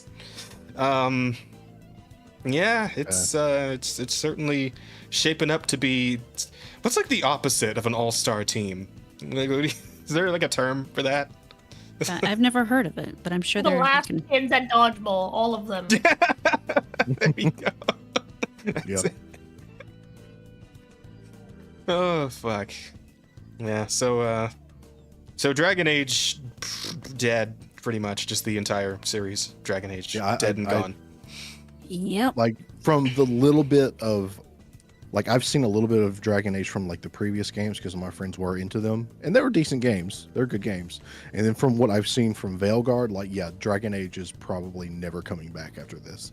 Oh, it's dead as a doornail. I loved the previous 3 games, even the third one, even the second one, because so many people will say, oh, the second one's awful, and then they have problems with the third one, but whatever. I loved all 3 games. I watched what happened with this, and I had absolutely zero desire to play it, and I don't know that I could pick up another Dragon Age game after this, so they've totally killed my love for the franchise. And all it took was one non-binary dragon person. Well, I mean, it doesn't help that they completely changed the battle system. They changed the art style, everything. It was just, it was, I mean, It can already they've been look like gradually garbage. moving in different directions through all 3, but at least they kept some of the same stuff in between. Yeah, the vibe of world on the brink of an actual straight up apocalypse via like horrific like armies of monstrous demons and shit. You weren't quite getting it from Veilguard, were you? Well, and they came up with so many really cool strings in even just the DLC for Origins, and they never came back and addressed any of them. Instead, they went off on this weird tangent, which, I mean, I kind of got some of it for how they ended Inquisition, but they really should have considered that more and worked it together as opposed to just saying fuck off, I guess. Yeah, it's it didn't come together. Mm-hmm. And now they're dealing with consequences, I suppose. Yeah, it's like you can stand on your soapbox, you can spout your platitudes, you can have all your this, that, and the other in the game. Your how to put it. Well, I mean, what sane eccentricities, person, to put it nicely. what sane person wants to play a medieval like sorcery, wizard, magic, sword fighting game and hear about modern day American politics? Yeah, that's true. That is the thing for me, right? And it's like they're using modern terms. They're not even like coming up with like some like fantasy equivalent terminology for this stuff. It's just straight up supplanted into the game. It's like there's no kind of like trying to be clever about it, right? It's just No. They made absolutely zero effort to actually integrate it into the world, which, I mean, the sad thing is so much of their problems could be solved if they actually made an effort behind the crazy shit they tried to do. Most people will be like, oh, this isn't a game, it's in this game world, we're okay, whatever. But because they've totally failed to exert any form of effort whatsoever, it's just become pathetic, and people now overreact to anything in any game in any way that might even kind of resemble it because they're so gun shy. Yeah, we've touched on that. Me and Rose have talked about many times about the jumping at shadows and how that's becoming a little bit of a problem based on this sort of thing. But it's like, yeah, the reason we got here was because this shit was so over the top and so in your face for so long that it's like, yeah. Now, even saying that, it's like we got to be a little more careful about, overdoing our reactions to these things.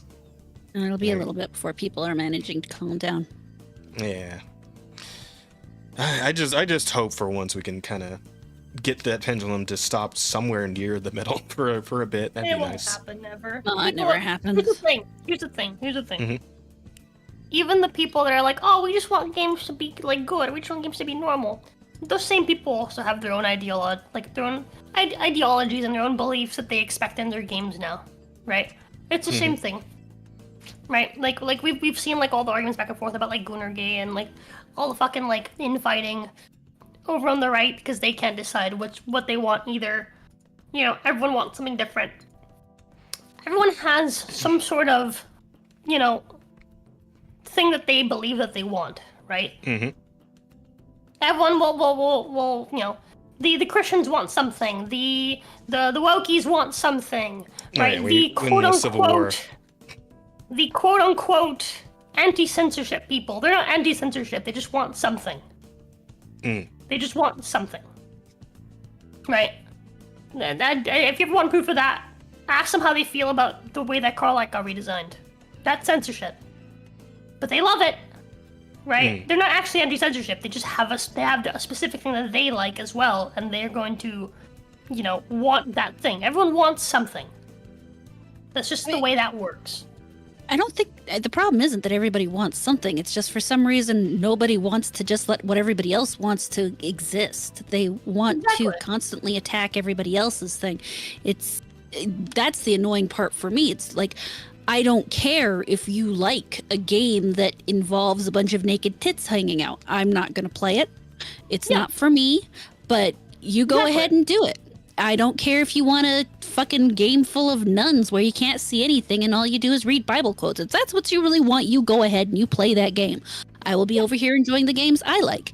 And in the end, why in the world can we just not enjoy the things that we enjoy and let other people enjoy the things that they enjoy. Now, in some cases, of course, obviously, the things that other people enjoy aren't going to have a wide enough appeal that it's going to be able to continue to sustain itself. In which case, I'm sorry, but you're screwed. It's just the way life is. Get over it. Yeah, like that's the thing, right? Like if people just voted for okay, obviously like the issue with like DI specifically is that it's been rooted into companies for a while, and it's not a matter of voting it's a matter of voting for your wallet, but it's not going to be an instantaneous effect. It's going to take time, right? And we're starting to see that effect now, you know. But like for the most, what are you doing? Put your foot over here. Jesus Christ! Hold on, sorry. You're good. Thank you. You don't have to eat them all. Notice how Gunnergate quieted down after Razorfist bit the dust. Yeah, the whole thing with Razorfist and Melanie Mac, it does seem to have to simmer down a little bit, especially after, Razorfist had his departure from the Side Scrollers podcast? I believe because so, people were giving him shit for being a Puritan or whatever. And he's like, what, fuck dude. it. Dude, the Razorfist thing was crazy. Yeah. He got outed for so much shit that he did in his fucking past. Mm. I've never seen a career just downward spiral so fucking fast. Crazy. But yeah, dude, like everyone has something that they want, and they refuse to let other people have what they want, right? Yeah. Everyone wants control of some sort of quote-unquote unified gamer culture that doesn't fucking exist. Nope, never has. That's why there's so many different types of games. If gamers didn't like if different types of games, there wouldn't be so many different types of games. They'd all be just one type of game. And there are crossovers. Yes, some people like many different types of games, but not everybody likes every type of game. And there's nothing wrong with that. It's time to get over it and move on and just realize, there's a reason that we have so many game devs. Is so that they can make us all games that we like that aren't necessarily games for everybody, because you can't make a game for everybody. Yeah. That's true. Yeah, but this is the hill we've been speaking from for a long time now. The hill of live and let live is a hard one to coax others to join you on. The hill of individualism is tough because most people are just simply not individualistic. They don't understand how to be. It's unfortunate, yeah. Indeed. And in my case, it's not even live and let lives. It's just live and leave me the fuck alone. Oh, that's what let live That's all means. I want. That's what let live means, Rod. Well, no, you're assuming that I care if they live. Oh. Well. Yeah, I agree. I completely agree with Rada. I hate when people are like, oh yes, this is our thing now. Actually, it's like, can you piss off? Like, It's like when anytime someone says, well, women don't game. Okay, well, I guess I just don't exist. Whatever. But you know what? At the same time, they can say women don't game. That's not going to stop me from gaming. Yeah. They can say anytime someone says X doesn't Y and you are one of the X group, there's nobody who can actually stop you from doing the thing if that's what you actually love to do. The only thing you can do is whine about the fact that for some reason the rest of the community doesn't want to talk to you. Now that depends on, are you there for the community or you are actually there for the thing? If you're there for the thing, then do the thing. If you're there for the community, well, figure that the fuck out, because I don't care. Yeah. I agree with that. AAA games are no longer made out of passion. It's all just business now. Cold, dumb, detached, uncaring business. Yeah, the Absolutely. fact that the game industry got so big and money became so much more of a thing, and the lie of perpetual, money influence, the lie of perpetual growth in business like these. It's just it kind of fucked up the whole creative aspect of it. I mean, it doesn't fuck it up. It's the nature of things. There's a cycle to these things that a lot of people don't really understand. You start with a small company. Small company makes things people love. Small company gets a little bigger, brings in more people. Eventually, you kind of move away from where small company started. Small company gets bigger. People who forget why small company was started and the fact that the people loved what they made, forget the love, and eventually it turns into a thing where they're just making it for money. Cuts start to happen because they want more money, and that thing then has to die. AAA gaming has to die. That's just the way it is. People have to. Wave of AAA gaming to. Yes, so the indie and AA's can rise to become AAA's, and eventually we'll want them dead too. It's the way markets work. It is the cycle. And when you get so tied up in this idea that, oh no, these things can't leave because people have this weird, well, it's not that weird. People have this aversion to letting things go because humans have a natural aversion to death and the ending of things. Humans are Then emotional, you try to Which is extend them too long. Oh, sorry, go ahead. No, I was just agreeing with you. I was saying that, like, Oh. what we're trying to say is, like, humans are, like, emotional, so we get Yeah, very emotional. So, I mean, it's just about moving on and letting it go and going past into the new thing so that things continue to create. It's, like I said, it's just part of the creative destruction. It's part of nature. It's part of economics. It's part of everything. At some point, something has to be destroyed so that you can find something new. Yeah. You know what? That's deep. Very well That's put. deep. I respect that. But in the meantime, we've still got big business on the rise and making shit worse for all of us. And as a matter of fact, you guys probably recall the story about how credit card companies were starting to crack down on online stores that were selling Oh boy! less than reputable content, right? Well, turns out that's branching out a bit, and it's getting a little bit worse now. Notice regarding the discontinuation of overseas issued credit cards and overseas open PayPal accounts on the Japanese Nintendo eShop and My Nintendo Store. The fucking Nintendo eShop. Now, The Japanese eShop, to be specific. well, yeah, but still. And yeah, it does seem a little targeted at, like, specifically these Japanese markets, doesn't it? And that's kind of a little fucky. It's a little weird. Yeah, But, it's so targeted. yeah, but I do remember, like, there were, of course, some people on Twitter who were like, yeah, all those fucking smut peddlers are getting what they deserve, et cetera, and so on. And it's like, well, yeah, but you know how that they taught you in school about the slippery slope fallacy? Well, as it turns out, the slippery slope isn't really that much of a fallacy. We kind of see it over and over again in reality. And here you go, another example. I'm actually starting to wonder if, like, slippery slope is still taught as a fallacy in school. Because, like, I don't know, that shit seems pretty real to me. It's real and it can go in any direction. It is. You can go any way for that. Mhm. It's all about learning where to stop. What was that? I've never been taught this as a fallacy. Oh, You yeah, haven't? I mean, that's how they taught it when I was in school in English. Like, when we were going over logical fallacies, like slippery slope was definitely one of them. I forget what the other ones were, but I don't think I was I ever know that taught was one. logical fallacies. Ah. I know when I was in school, they taught you that the slippery slope was a fallacy, and they taught you that that oh no, see, you don't feel the changes from a president until 8 years after he's out of office. You know, that kind of stuff. Bullshit. Let's see. Fraudulent use justifies pulling all foreign credit cards on PayPal. Wait. I'm feeling changes. The new president's only been here for like a month. Let's see. Sorry, I got like a phlegm in my throat tonight. Wasn't there a story about Hmm? Japan was going to investigate some of these credit card companies for like Not- allowing them to be used on websites that like actually sold like illegal stuff? Not that I'd heard of. Maybe I'm thinking something else, but I thought I heard something about like something like that. But I don't think I know, but as far as details on this, thank you very much for your continued patronage on our products. In order to prevent fraudulent use, the Nintendo eShop and My Nintendo Store for Japan will stop accepting credit cards issued overseas and PayPal accounts opened overseas from Tuesday, March 25th, 2025. Payment methods that will no longer be available. Date of availability. March 25th. For customers who had previously used overseas issued credit cards or PayPal accounts opened overseas, we ask that you please use other payment methods such as credit cards issued in Japan from now on. We apologize for any inconvenience this may cause and appreciate your understanding. So fraudulent, how is that happening? Is there like some weird thing with the exchange rate between like US and yen, or? If anybody in chat might know, I feel like someone should ask Helmsman. Maybe he knows what the fuck's going on here.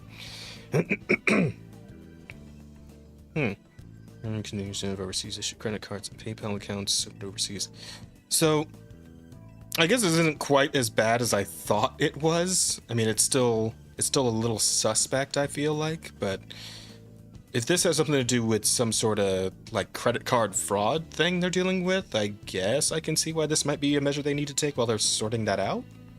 I mean, it kind of feels like this is an excuse for them to retaliate against the credit card companies. There is definitely an issue going on with the credit card companies right now in general. I know there's actually a bill going through Congress that's supposed to, I don't remember which side it's on. It's either supposed to limit the processors that, oh God, what's the word I want to use? People you buy things from can use to collect their money, or it's either supposed to open it up. I'm not sure which one. I don't remember which one the commercial said. Well, I mean, as someone who does gun stuff, credit card companies have not been friendly to us for a very long time. Yeah. They will collect your data to give to the feds if they don't like what you're doing, or they will just straight up block you from purchasing some things, so. Yeah. Gotcha. Helmsman, we were talking about the Nintendo credit card thing, the Japanese eShop, and apparently how there's some mention of fraudulent use and like trying to counter that, and that's what this is all about. So I was kind of wondering if maybe you knew exactly what the fraudulent use they're referring to is. So many people in the comments are saying something about like scalpers and let's see, the measure against foreign scalpers who are no doubt ready to buy up Switch 2s. And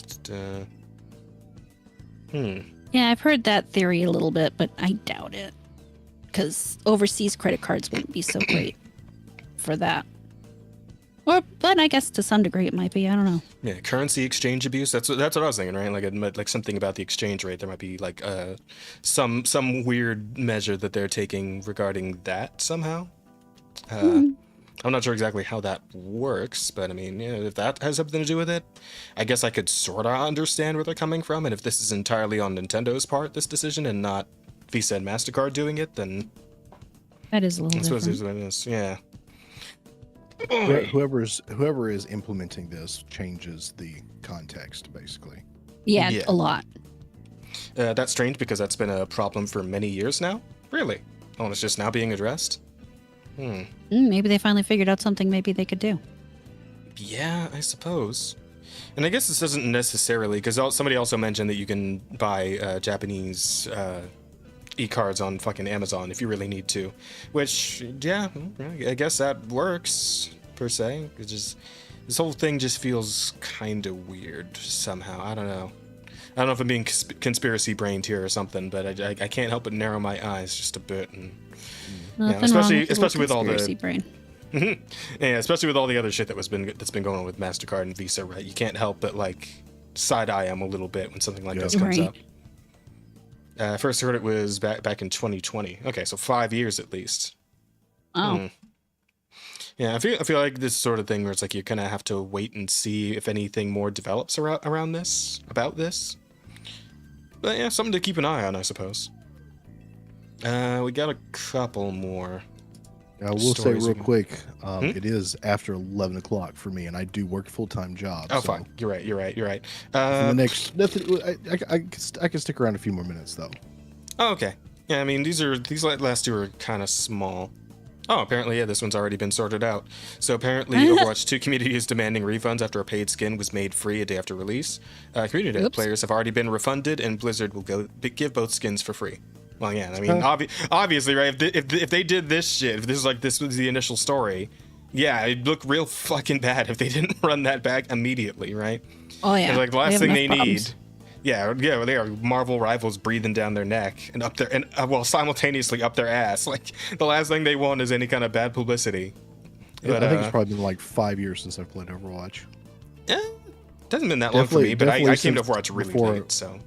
I never even touched Overwatch 2, so it was definitely before then. Well, that's the one I never touched Overwatch 1. But a friend wanted to play Overwatch 2 one time and was like, fuck it, I'll give it a shot. And then I played some McCree and that was fun. And then early the urge Overwatch to go back to it. Early Overwatch 1 will never be beat. Like, I don't care what bullshit they pull with the new one. I get you. But it is really funny, though. It's like, what was the plan here, I wonder? Like, initially, right?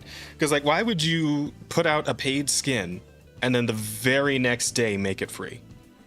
I bet Like, what if that happened was- is someone clicked the wrong button.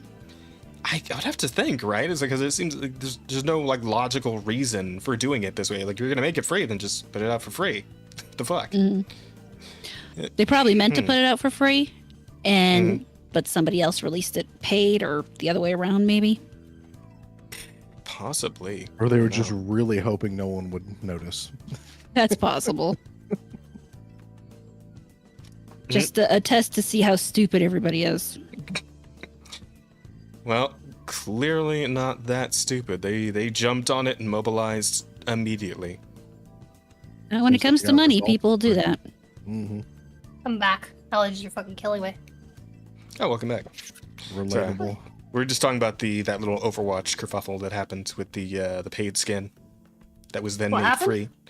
So they put out a paid skin, people bought it, and then the very next day they made the skin free. Like What the the exact same fuck? skin. Yeah, but apparently, community note, they have already ran this back because obviously it's a fucking terrible look. They've been refunded and they gave the skins out for free. So, yeah, there's that. But it is funny, like, we're just kind of like trying to figure out how this happened in the first place, right? Because it just seems like Yeah, how the fuck did you do that? the dumbest, like, most easily avoided bad press imaginable.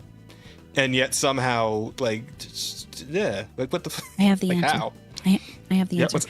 you do? What's up? DEI. It's always the answer. That's the answer. It was DEI. Every time. Perhaps that is what happened here. I don't think so. This has to have just been like bad communication. Or something. Well, because like, I assume it was like actually in the store, right? And there was actually a price tag on it if people were able to buy it. You know, because of course they were refunded, so obviously some people actually paid for it. So Yeah. They, Like, they claim or you mean like bad price, internal they're communication, Oh wait, yeah? no. Sorry, we were supposed. Yeah, internal communication. Sorry, Oh, we were okay. supposed to make this free, and they, you know. I mean, depending on how the back end is, I could totally see them. Someone just accidentally clicks the wrong fucking button. Or they I'm accidentally still- made it I'm free. still sticking to the theory that they just wanted to see if people were stupid enough to fall for it.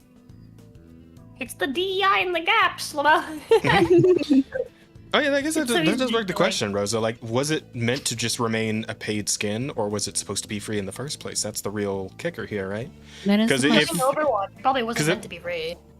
I mean, I think Overwatch has done free skins before, maybe? I think that has happened at some point in Overwatch's history. I mean, I know other games that have put out, like, free skins and shit. Hell's Endless just gave us a free skin, right? So it is a thing that happens, but it does, like, kind of change the framing here a little bit, depending on, was it meant to be paid or was it meant to be free? Like, which way was this fuck up? Like, how did this happen? Right. Yeah, so it is just very confusing. And again, like with all the Marvel Rivals stuff kicking their shit in, any sort of bad press, you would think they'd really, like, be on the lookout to avoid anything of the sort, right? But yeah, it was a weird little bit here. Yeah, I mean, again, they ran it back, so I guess it is what it is, and it's not really that big a deal, but still weird that it happened in the first place. That's about it for that. And I got one last thing. Baldur's Gate 3 has put out its final update. It's a little positive story. It's just pretty cool. And it is adding all of the following: crossplay, probably the biggest one, I would say. Xbox Series S split screen, only for Xbox. Could you not, like, split screen on PC and PlayStation? That's weird. Well, 12. Well, no, hold on. I think what to say is that the Xbox Series S didn't have split screen specifically. Oh, so the others did, but then they're just adding. Okay, cool. The Series S is like it's a much weaker console. I gotcha. And then, oh yeah, because the Series X is like the main. Yeah, okay, I got you. Yeah. And then they got 12 new subclasses, so more character building stuff. That's cool. That's pretty cool. You got photo mode, new abilities, VFX, summons, cantrips, and more. So yeah, going out with a bang on this one. It's a massive update. That's pretty cool. I really wish me and I heard they Esther added a could DM play mode. again. Yeah? I don't... Yeah. Hang on. Patch is now undergoing stress testing. It should be live soon. Let me see if Not we can get now, the... but like in the past, when they added the DM mode, I just missed it, I guess. That's something I was waiting for, because they did that with Divinity, but it was kind of like bare bones. So I was really like looking forward to seeing if they did a DM mode for this, and I guess I just missed it. I'll be I mean, honest, I need to I think with that. tried Baldur's Gate 3 once, and turn-based combat makes me want to tear my hair out, so I didn't get very far. Turn-based combat. I get you. I do get it.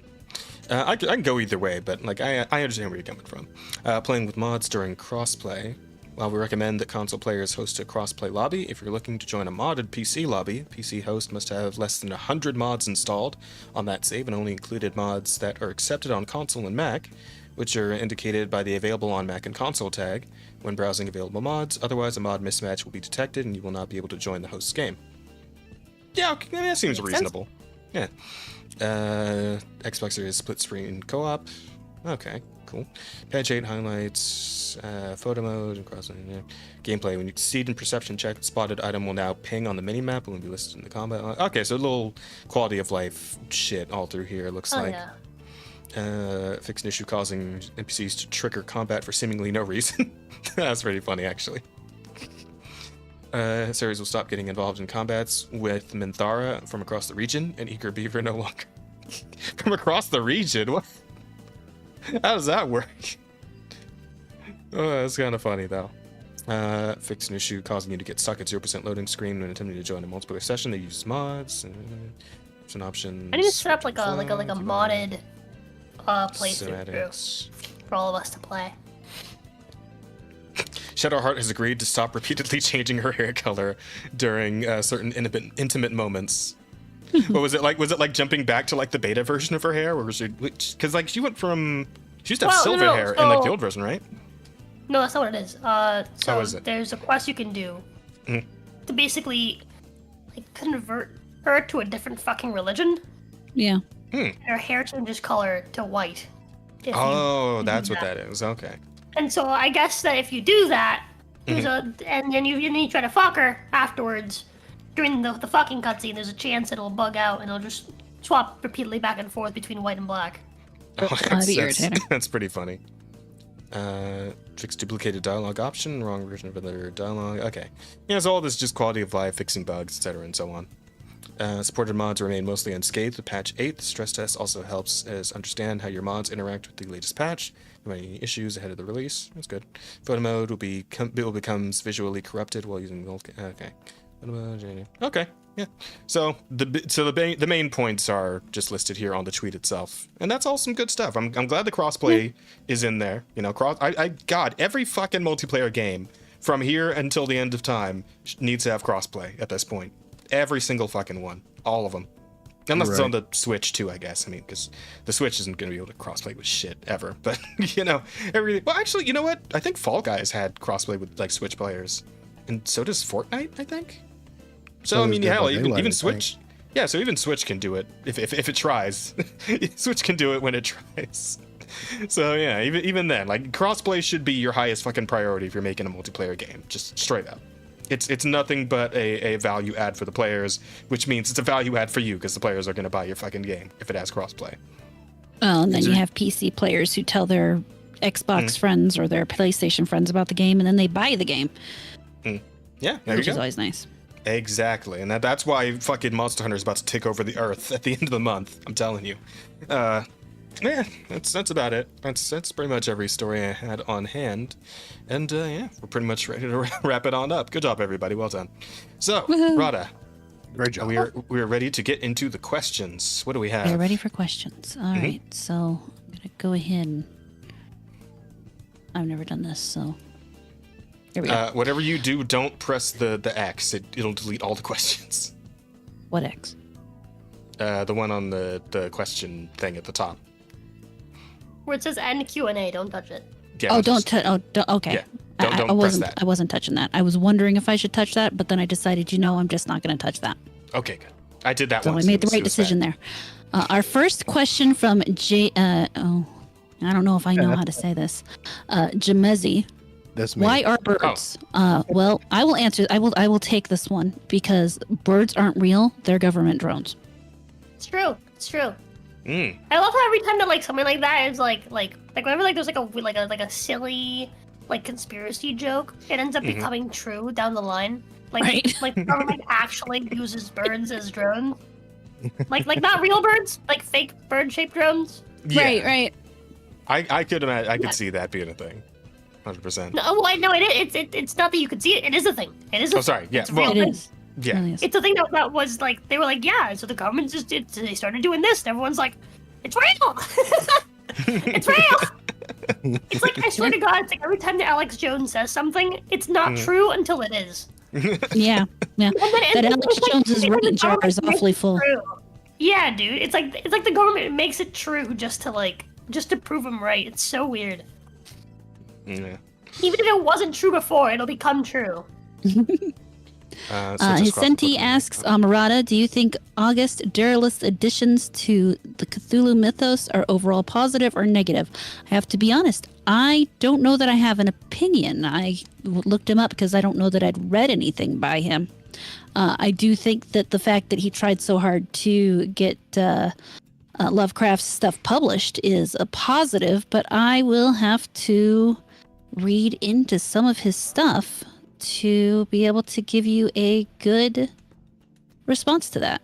But that's good because I've been looking for something to read lately. The werewolf stories I was reading have run their course. Mm. The werewolf stories, you say? Yes, what kind those of kind of werewolf werewolf stories. Oh, no. Not even gonna deny it. Just Nope, I have no shame. A silent villain. women not Not beating really the dog related to fucker anything. allegations. No, werewolves. Those are two entirely different things. Mm.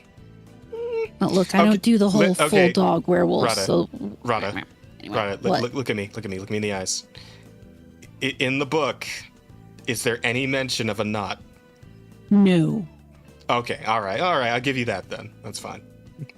Fair enough. Oh wait, which book? Any of them, Rada. Any. I'll be honest. Most of them I don't read for the sex.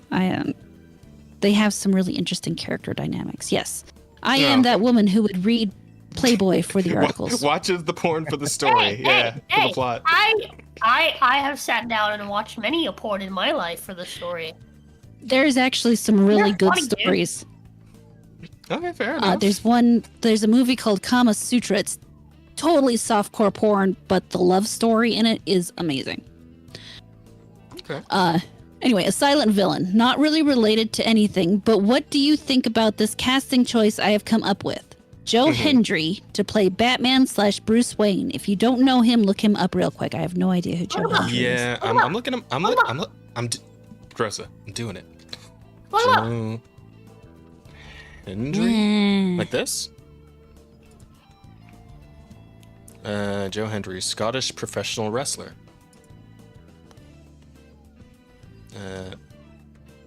He looks too boyish.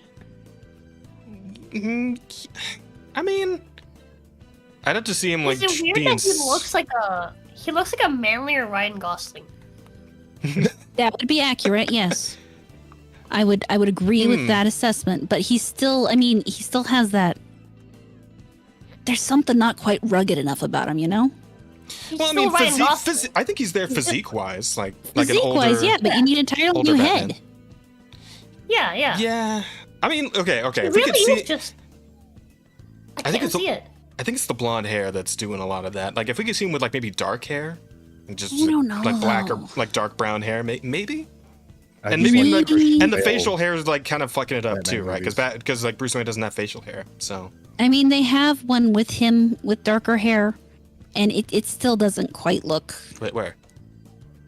Under images, it's like the 1, 2, 3, fourth one over from Wikipedia. Oh, from Wikipedia. Oh, you're using Bing. No wonder. Yeah, you know, thing. Am I using You're Bing? weird. You are Oh. using Bing. This is built into fucking this web browser. My Yeah, bad. I can't help you with that one. Hang on. Okay, here we go. Was it Joe Hendry, right? Mm-hmm. Joe Hendry. Okay. Maybe go to images. Wow, it still gives you a really fucked up search. Interesting. And for some reason, it's got a whole bunch of wine at the top. What's with all the wine? I don't know. It's trying to sell me wine for some It's reason. still a Bing search. It is Is still it? a Bing search. Yeah. What the fuck? Well, why did you pick to Bing? I googled it. I fucking went to Google specifically, and it somehow still sent me to Bing search. You know what? Whatever. Wow. Oh, you mean is this picture right here? Is it? Yeah, this? that right there. I mean, Okay. it's just something Here we for go. me. It's just something about his eyes. They don't have.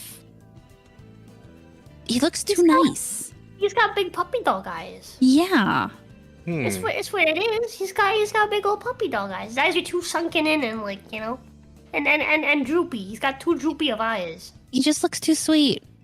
Hmm. It doesn't work for me. Jazz isn't reading chat, so he won't play the theme song.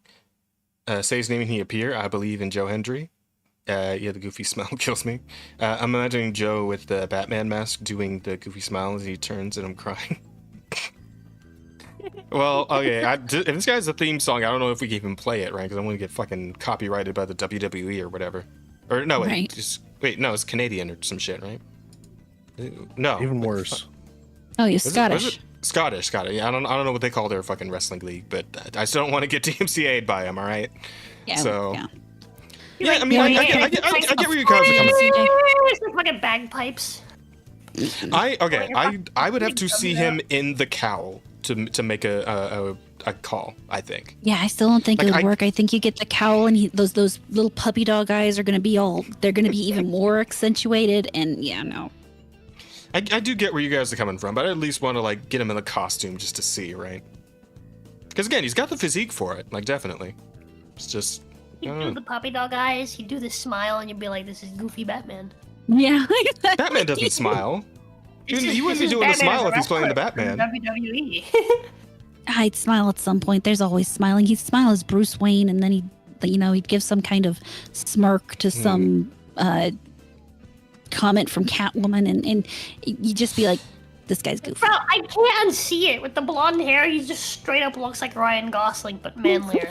He really does. I will say I would kind of love to see a Batman movie in which Batman is just taking out goons with like fucking power bombs and like German suplexes and shit. That would be kind of awesome, I won't lie. It'd be That would be fucking interesting. incredible. I would love that, man. Like Robin just Irish whips him into a thug and just hits him with a fucking clothesline, right?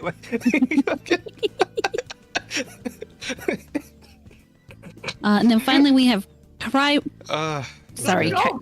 Pride- I did the why fucking can I not handshake say from this all of a sudden? Right? I can't talk. And all like, of a sudden. and like the whole movie, there's just an actual like wrestling announcers just like commenting on the whole thing. Robin is also like jacked, you know, wearing like a fucking wrestler mask. Oh my Right. god. Batman squaring up against Bane. Oh, they're coming right at each other. They're looking at each other right in the eyes. Here comes Robin with a steel chair. Oh my god. Like, just fucking- I feel like this is a thing. I feel like this is most definitely a thing. I feel like superhero wrestling is definitely a thing yeah. It should somewhere on the internet. Yeah. Absolutely. And I feel like Also- somewhere in my childhood I've seen it. Here comes Robin with the steel chair. Is going in the fucking. It's going in Yeah, the I was possible gonna say that titles. should be a possible title. Finally, we have Cryo Genocide VT modded BG3 playthrough when? That is a question for me. That is a question. Yes. Modded which game was it? And BG3. Baldur's Gate 3. Oh, That's gotcha. definitely a Rosa question. That's definitely a question for me. I don't know yet, dude. The thing is, I have like so much shit to catch up on. There's so much that I want to do and so much that I'm trying to do. Like I'm And trying to so play many as much games Witcher as coming out. possible because Witcher's fucking long. And I was paid to play it, so I'm Yep. trying to just gun through it. But I also want to do like, everything because it's been a long time since I've played it, and I've been really enjoying just going through and doing all the side content. I'm still in fucking Novigrad. I still got half the game to go through. Oh god. Damn, bro. Yeah, and the DLCs. I also have the DLCs to do. So we still got a lot of fucking game with The Witcher 3. And then I have like a huge list of things that I skipped on the funding list because I didn't have the money for them. That I need to do. And like, there's so much on the funding list for me to do. And then on top of that, like I'm trying to play Code Vein with Jazz. I'm trying to play Conan with Patho. I want to play V Rising with everybody. Like after I'm done with Conan, I've been paying for ESO for the last like 7-8 months, and I haven't played the game yet. I'm gonna start playing it like next week? ? Finally. And I also I've been doing like my Skyrim like RP playthrough, and there's just so much. I have fucking Monster Hunter around the fucking corner that I want to play. Yep. It's gonna be big. It's gonna be real big. Yeah. There's just a lot going on, dude. Nah, So that's much fair. going on. I don't know when I'm gonna find time to play it. Hey, well, we're out here doing the best we can. Yep. That's all we can do, chat. They're only human. I, on the other hand, am a transdimensional creature who still has limited time because there's only 24 hours in a day. It's all it takes That's to true. put the blame on me. So that you can Okay. see that you're gonna go nuts burning the candles for real. And that would be all of the questions. Okay. Well, then I guess it's time to do the title vote. So let's see what we got. We got a few good ones here. You know how to set up the poll, right, Rada? Yes, I know how to do that. Okay, cool. I promise. It's so weird not how to do it. Yeah, you're just yeah. You're a you're guest. just- You just that's get to sit back, just a relax. guest. I'm gonna have to find where he put can these use things. this. There we go. Cool. Nope. We good? Yep. Nope. Okay, there. Cool. Okay. I got it. All right. As long as we're good. Oh. So That might be we too many. How many Too many options what? can I add? Oh. 1, 2, 3, 4. Yeah, well, we'll probably process of elimination one of these off the table, but we'll go with the 4 best ones, and then we'll let them vote from there. So we got the first one is autistic naming convention, which I feel like can be taken in 2 different ways. I think that one's weak. Yeah, things do weak. I think of the ones we have, that's the weakest. We've got 4 other strong ones that we can go with here. We got the argument for quotation marks puppy eugenics. That's pretty good. Yeah, okay, we'll keep that one. We got the post-period goon sale. Just- That might be my favorite. Okay. Yep. That might be my favorite. That one. And in that same vein, there was period sniffing Nintendogs. And then we have Here Comes Robin with the steel chair. Yeah. I feel like post-period goon sale's probably gonna take it, to be honest. Yeah, dude, that's really good.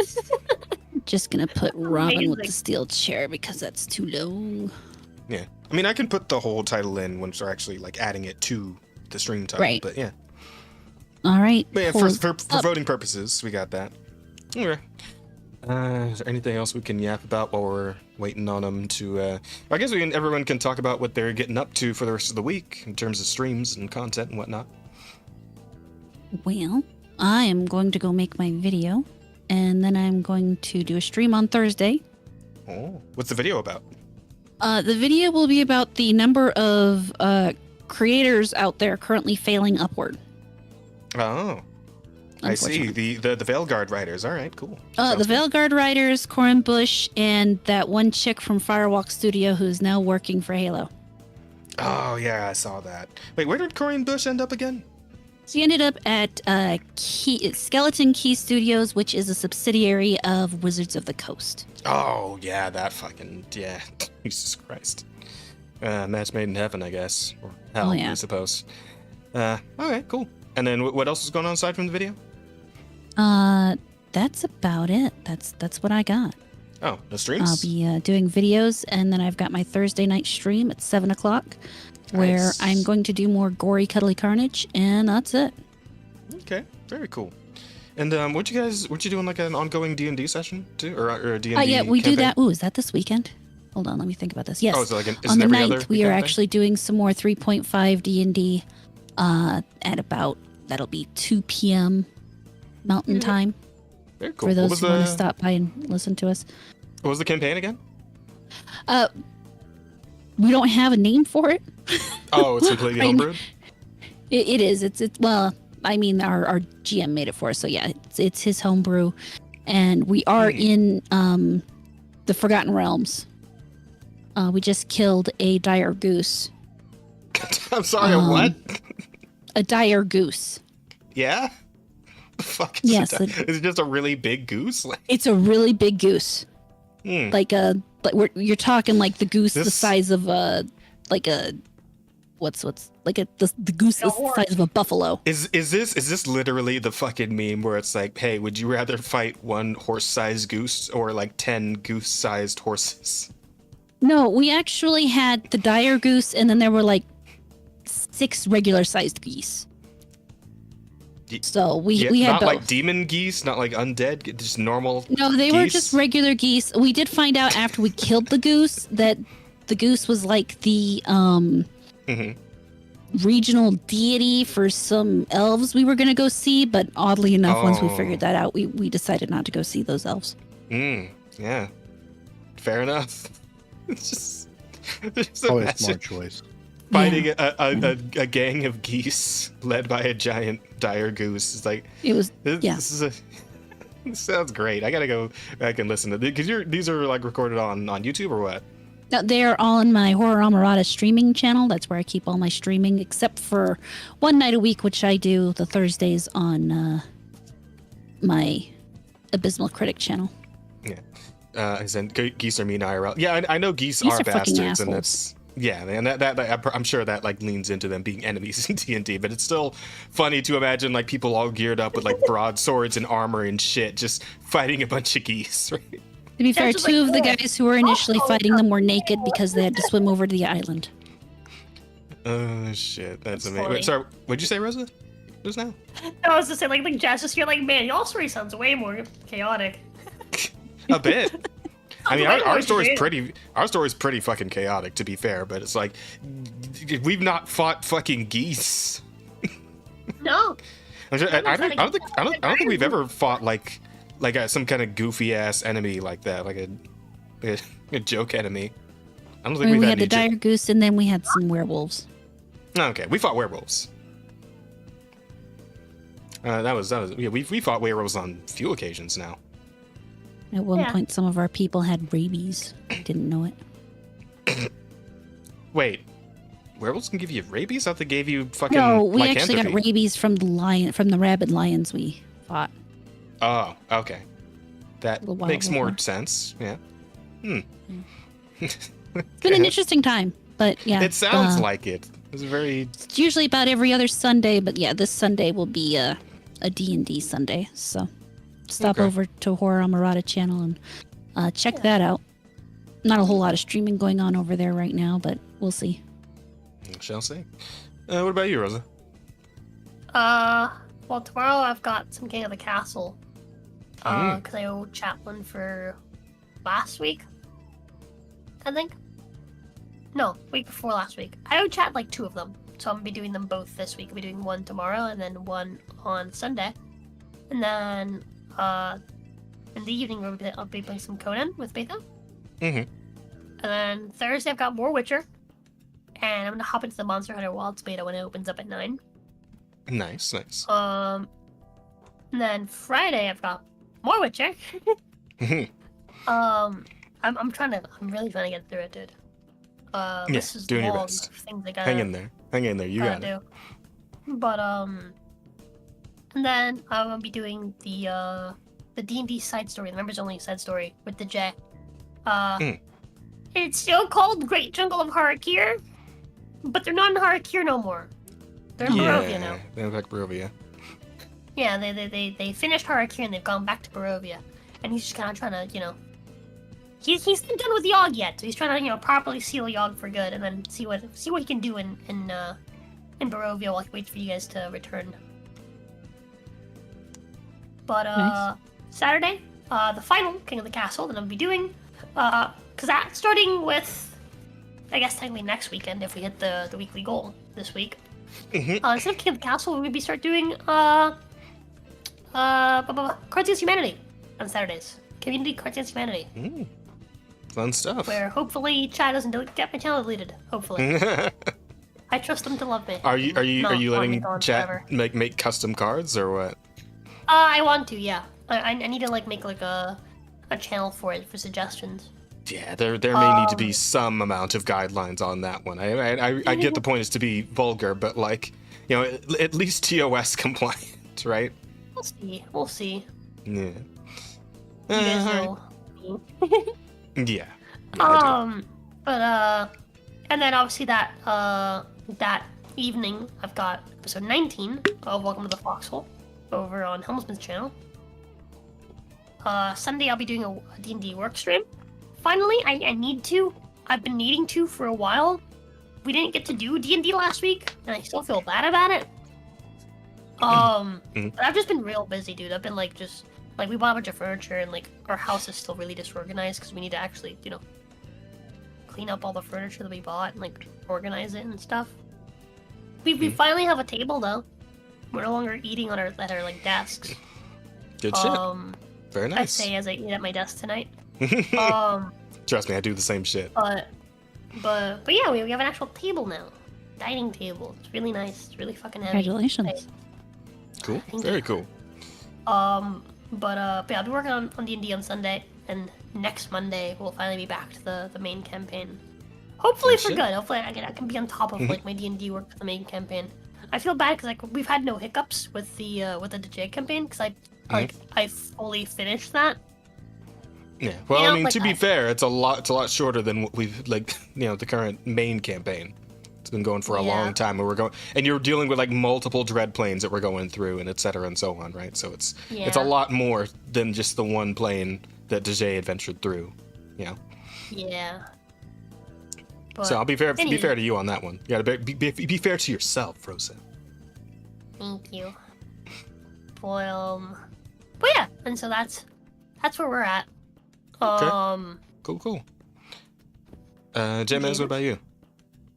Well, I have to go to work, Yeah. but I've had to kind of reduce my stream schedule to 3 nights a week right now. But I mean, at least you're still doing something. So Thursday, Friday, Saturday is normally where I'm at now. I got Gray Zone Warfare where it will run on my PC now, so I might be playing nice. that a lot because I like tactical shooters. But yeah, that's about. I don't plan very far in advance, so. I mean, fair enough. Not do I, to be honest. So But totally fair. And where can the people find you, J-Mez? Oh, just anywhere you want to find me, just look for Mr. J-Mez, all one word. That's Twitch, Twitter, everywhere. That's basically me. The only exception is my YouTube, which is Mr. J-Mez VT, but I don't use YouTube very often, so. Fair enough. Okay. But yeah, speaking of, I actually do need to go ahead and head out. I do I want to try to get at least 6 hours of sleep before work. No, so. you're good. I mean, That makes sense. we're at the end. We did it. You made it all the way to the end. So thank you very much for being here. We appreciated you coming appreciate the through as a invite. It guest. was a lot of fun. It was a lot of fun. I appreciate the invite. Absolutely. Glad you had a good time. I am sorry that I do have to deal with real world stuff and can't stay as long, but It's fine. bro. I appreciate it. It was a lot of fun. So Oh, you made it Thank at the end, so that's good. It's good thank to you meet you. all so much, and I'm gonna go pass out now. Okay, James. have a good night, bro. Goodbye, everyone. Thank you again. Good night. Good night. And his It looks like Robin with the steel chair is probably going to win. wait, What was the really? full? Wow, Here comes Robin with the steel chair. Yep. that's crazy. Well, we'll give people just a tiny bit more time while I go over what I'm doing. As for myself, I will of course be streaming tomorrow. I believe I still need to get back to Jack 2, so we're definitely doing that. And then I may also end up doing Star Rail, depending on whether or not they're going to do another chapter of the story with the update tomorrow. That's the banner change. So depending on whether there's actual more story content to play, I might do that. Or something else. I mean, this art. Oh right, yes we will. Hang on, we'll do that after we close the voting. Yes. Don't worry though. Thank you for reminding It's me. been 11 minutes. Okay, yeah, you can go and close it up. Who won? What we got? It's Robin with steel chair one. All right, that's what the people want. That's what we'll make the title. But yeah, so aside from that, I did it. I may. The plan was to do something with Sarah, but she's still not feeling very well, so I may end up doing maybe some Marvel Rivals, because I've been meaning to stream that. I want to play more Marvel Rivals. Maybe I'll do that tomorrow. Thursday, we are doing more Share the Stage. That is my karaoke collab series ongoing, and we're doing another double feature featuring the one and only Peitho, that is Rose's wife, as well as Sumi-Rai Hanaki coming in to sing as well. So Peitho and Sumi are joining in for that on Thursday. It's going to be Thursday evening. As for the date before, as far as the daytime time slot, no idea yet. What's up? I said I look forward to hearing my wife sing in the background. There you go. She's quite talented, very talented. Yeah, so there'll be that, and it should be a lot of fun. As for what else I do on Thursday, I'm not sure yet. I'll let you guys know. We'll figure it out. We'll figure something out. But yes, I did mention at the start that we had a little surprise to show you guys, and it is in fact our. Oh, hang on, let me make sure I actually have the thing up and ready here. Really should have done this in all the time I had between when we started and right now, but you guys know me. Why would you do that? You guys know me, I'm not very dependable. But we have our completed design for our very first Offensive Charm podcast shirt. Oh my god, it's so fucking big. God damn it. Hang on. That's what she said. Fair enough. But here you go, guys. The Proud Chud shirt is ready. Asta went in on this fucking art. It's amazing. And we will be putting this up on the Streamlabs store for the Offensive Charm podcast channel, at which point it will be available for you guys to purchase. I think we'll be able to have it in a couple of different colors or something. I don't know. I never did a shirt. Rosa knows more about this than I do. But I got you. Yeah. We'll have a few color options. And Yes. maybe we'll put it on the more than just shirts. Yeah, you can put it on a mug or whatever the hell you want it on. We'll figure it out. Titty mouse Put it on pad, a something. blanket. We'll Put it have a on little, wall, tapestry. We'll have we'll have a collection of things that you can purchase it on. Yeah. And maybe we'll have King make a graphic for it. Yeah. And you can maybe show it off next week. Absolutely. And guys, if you'd like to, maybe throw some suggestions for any other merch you might want to see from the Offensive Charm brand that we're going to be trying to build here, do let us know. We're brainstorming a little bit on what we could do for a second shirt. We've been thinking about maybe putting Emerata on one, flexing super hard, with just hate women below her, and she seems to be up with that idea. She seems to be good with that idea. If it's so. I mean, it's accurate. So. What if it's like that one image of the woman flexing for wartime stuff? Yeah. You know what I'm talking about? Rosie the Riveter, I am down for that. Yeah, so that might be our second shirt that we took up. Holy shit. If anything's gonna start a shitstorm on Twitter, it'd definitely be that. No. we all for it. Do it. It's a Murata flexing and it says hate women. We hate women. Yeah, we hate women up there at the top because we can do it, but it just says we hate women. Oh yeah, we get asked on this immediately. That's amazing. That's funny. Holy shit. Anyway, yeah, so that's where we're at, guys. We're trying to get the ball rolling here, and we're trying to provide you guys with some fun merchandise that you can use to rep the set of Offensive Charm podcasts. We need a gang hand sign or something. How do we How do we? Gang sign? Yeah, well, we'll workshop it. We'll figure out a gang sign. What about for those the, of us with tentacles? What am I supposed to do? You can do your tentacles like fingers, right? I mean, I guess I could use multiple tentacles, maybe. Yeah. Yeah, dude. You probably do gang signs better than we can. You got all kinds of flexibility with the tentacles, right? Well, at that point, they're not gain signs; they're eldritch runes. But that's beside the point. I mean, we could do eldritch gang signs. That's fine. That works. You can do it while you're in a lawn chair. Seems right. Yeah, absolutely. Anywho, that'll be it for us for tonight, guys. Hope you enjoyed the podcast. Keep a lookout. We're going to be getting the channel monetized. We're getting the shirts ready. All that good stuff. But for now, we are done. We're ready to wrap it up. Call it a night. And we'll see you guys next Tuesday. Same time, same place. And Asta will be back, and then it'll be fun. And hopefully you guys have all kinds of cool shit happen to you in between then and now. I need to work on a better outro. But yeah, that's it for us, guys. Thank you so much for watching. We'll see y'all Don't forget to in the unlock next yourself! Bye. in the next episode of the Offensive Charm Podcast. Good night, everybody.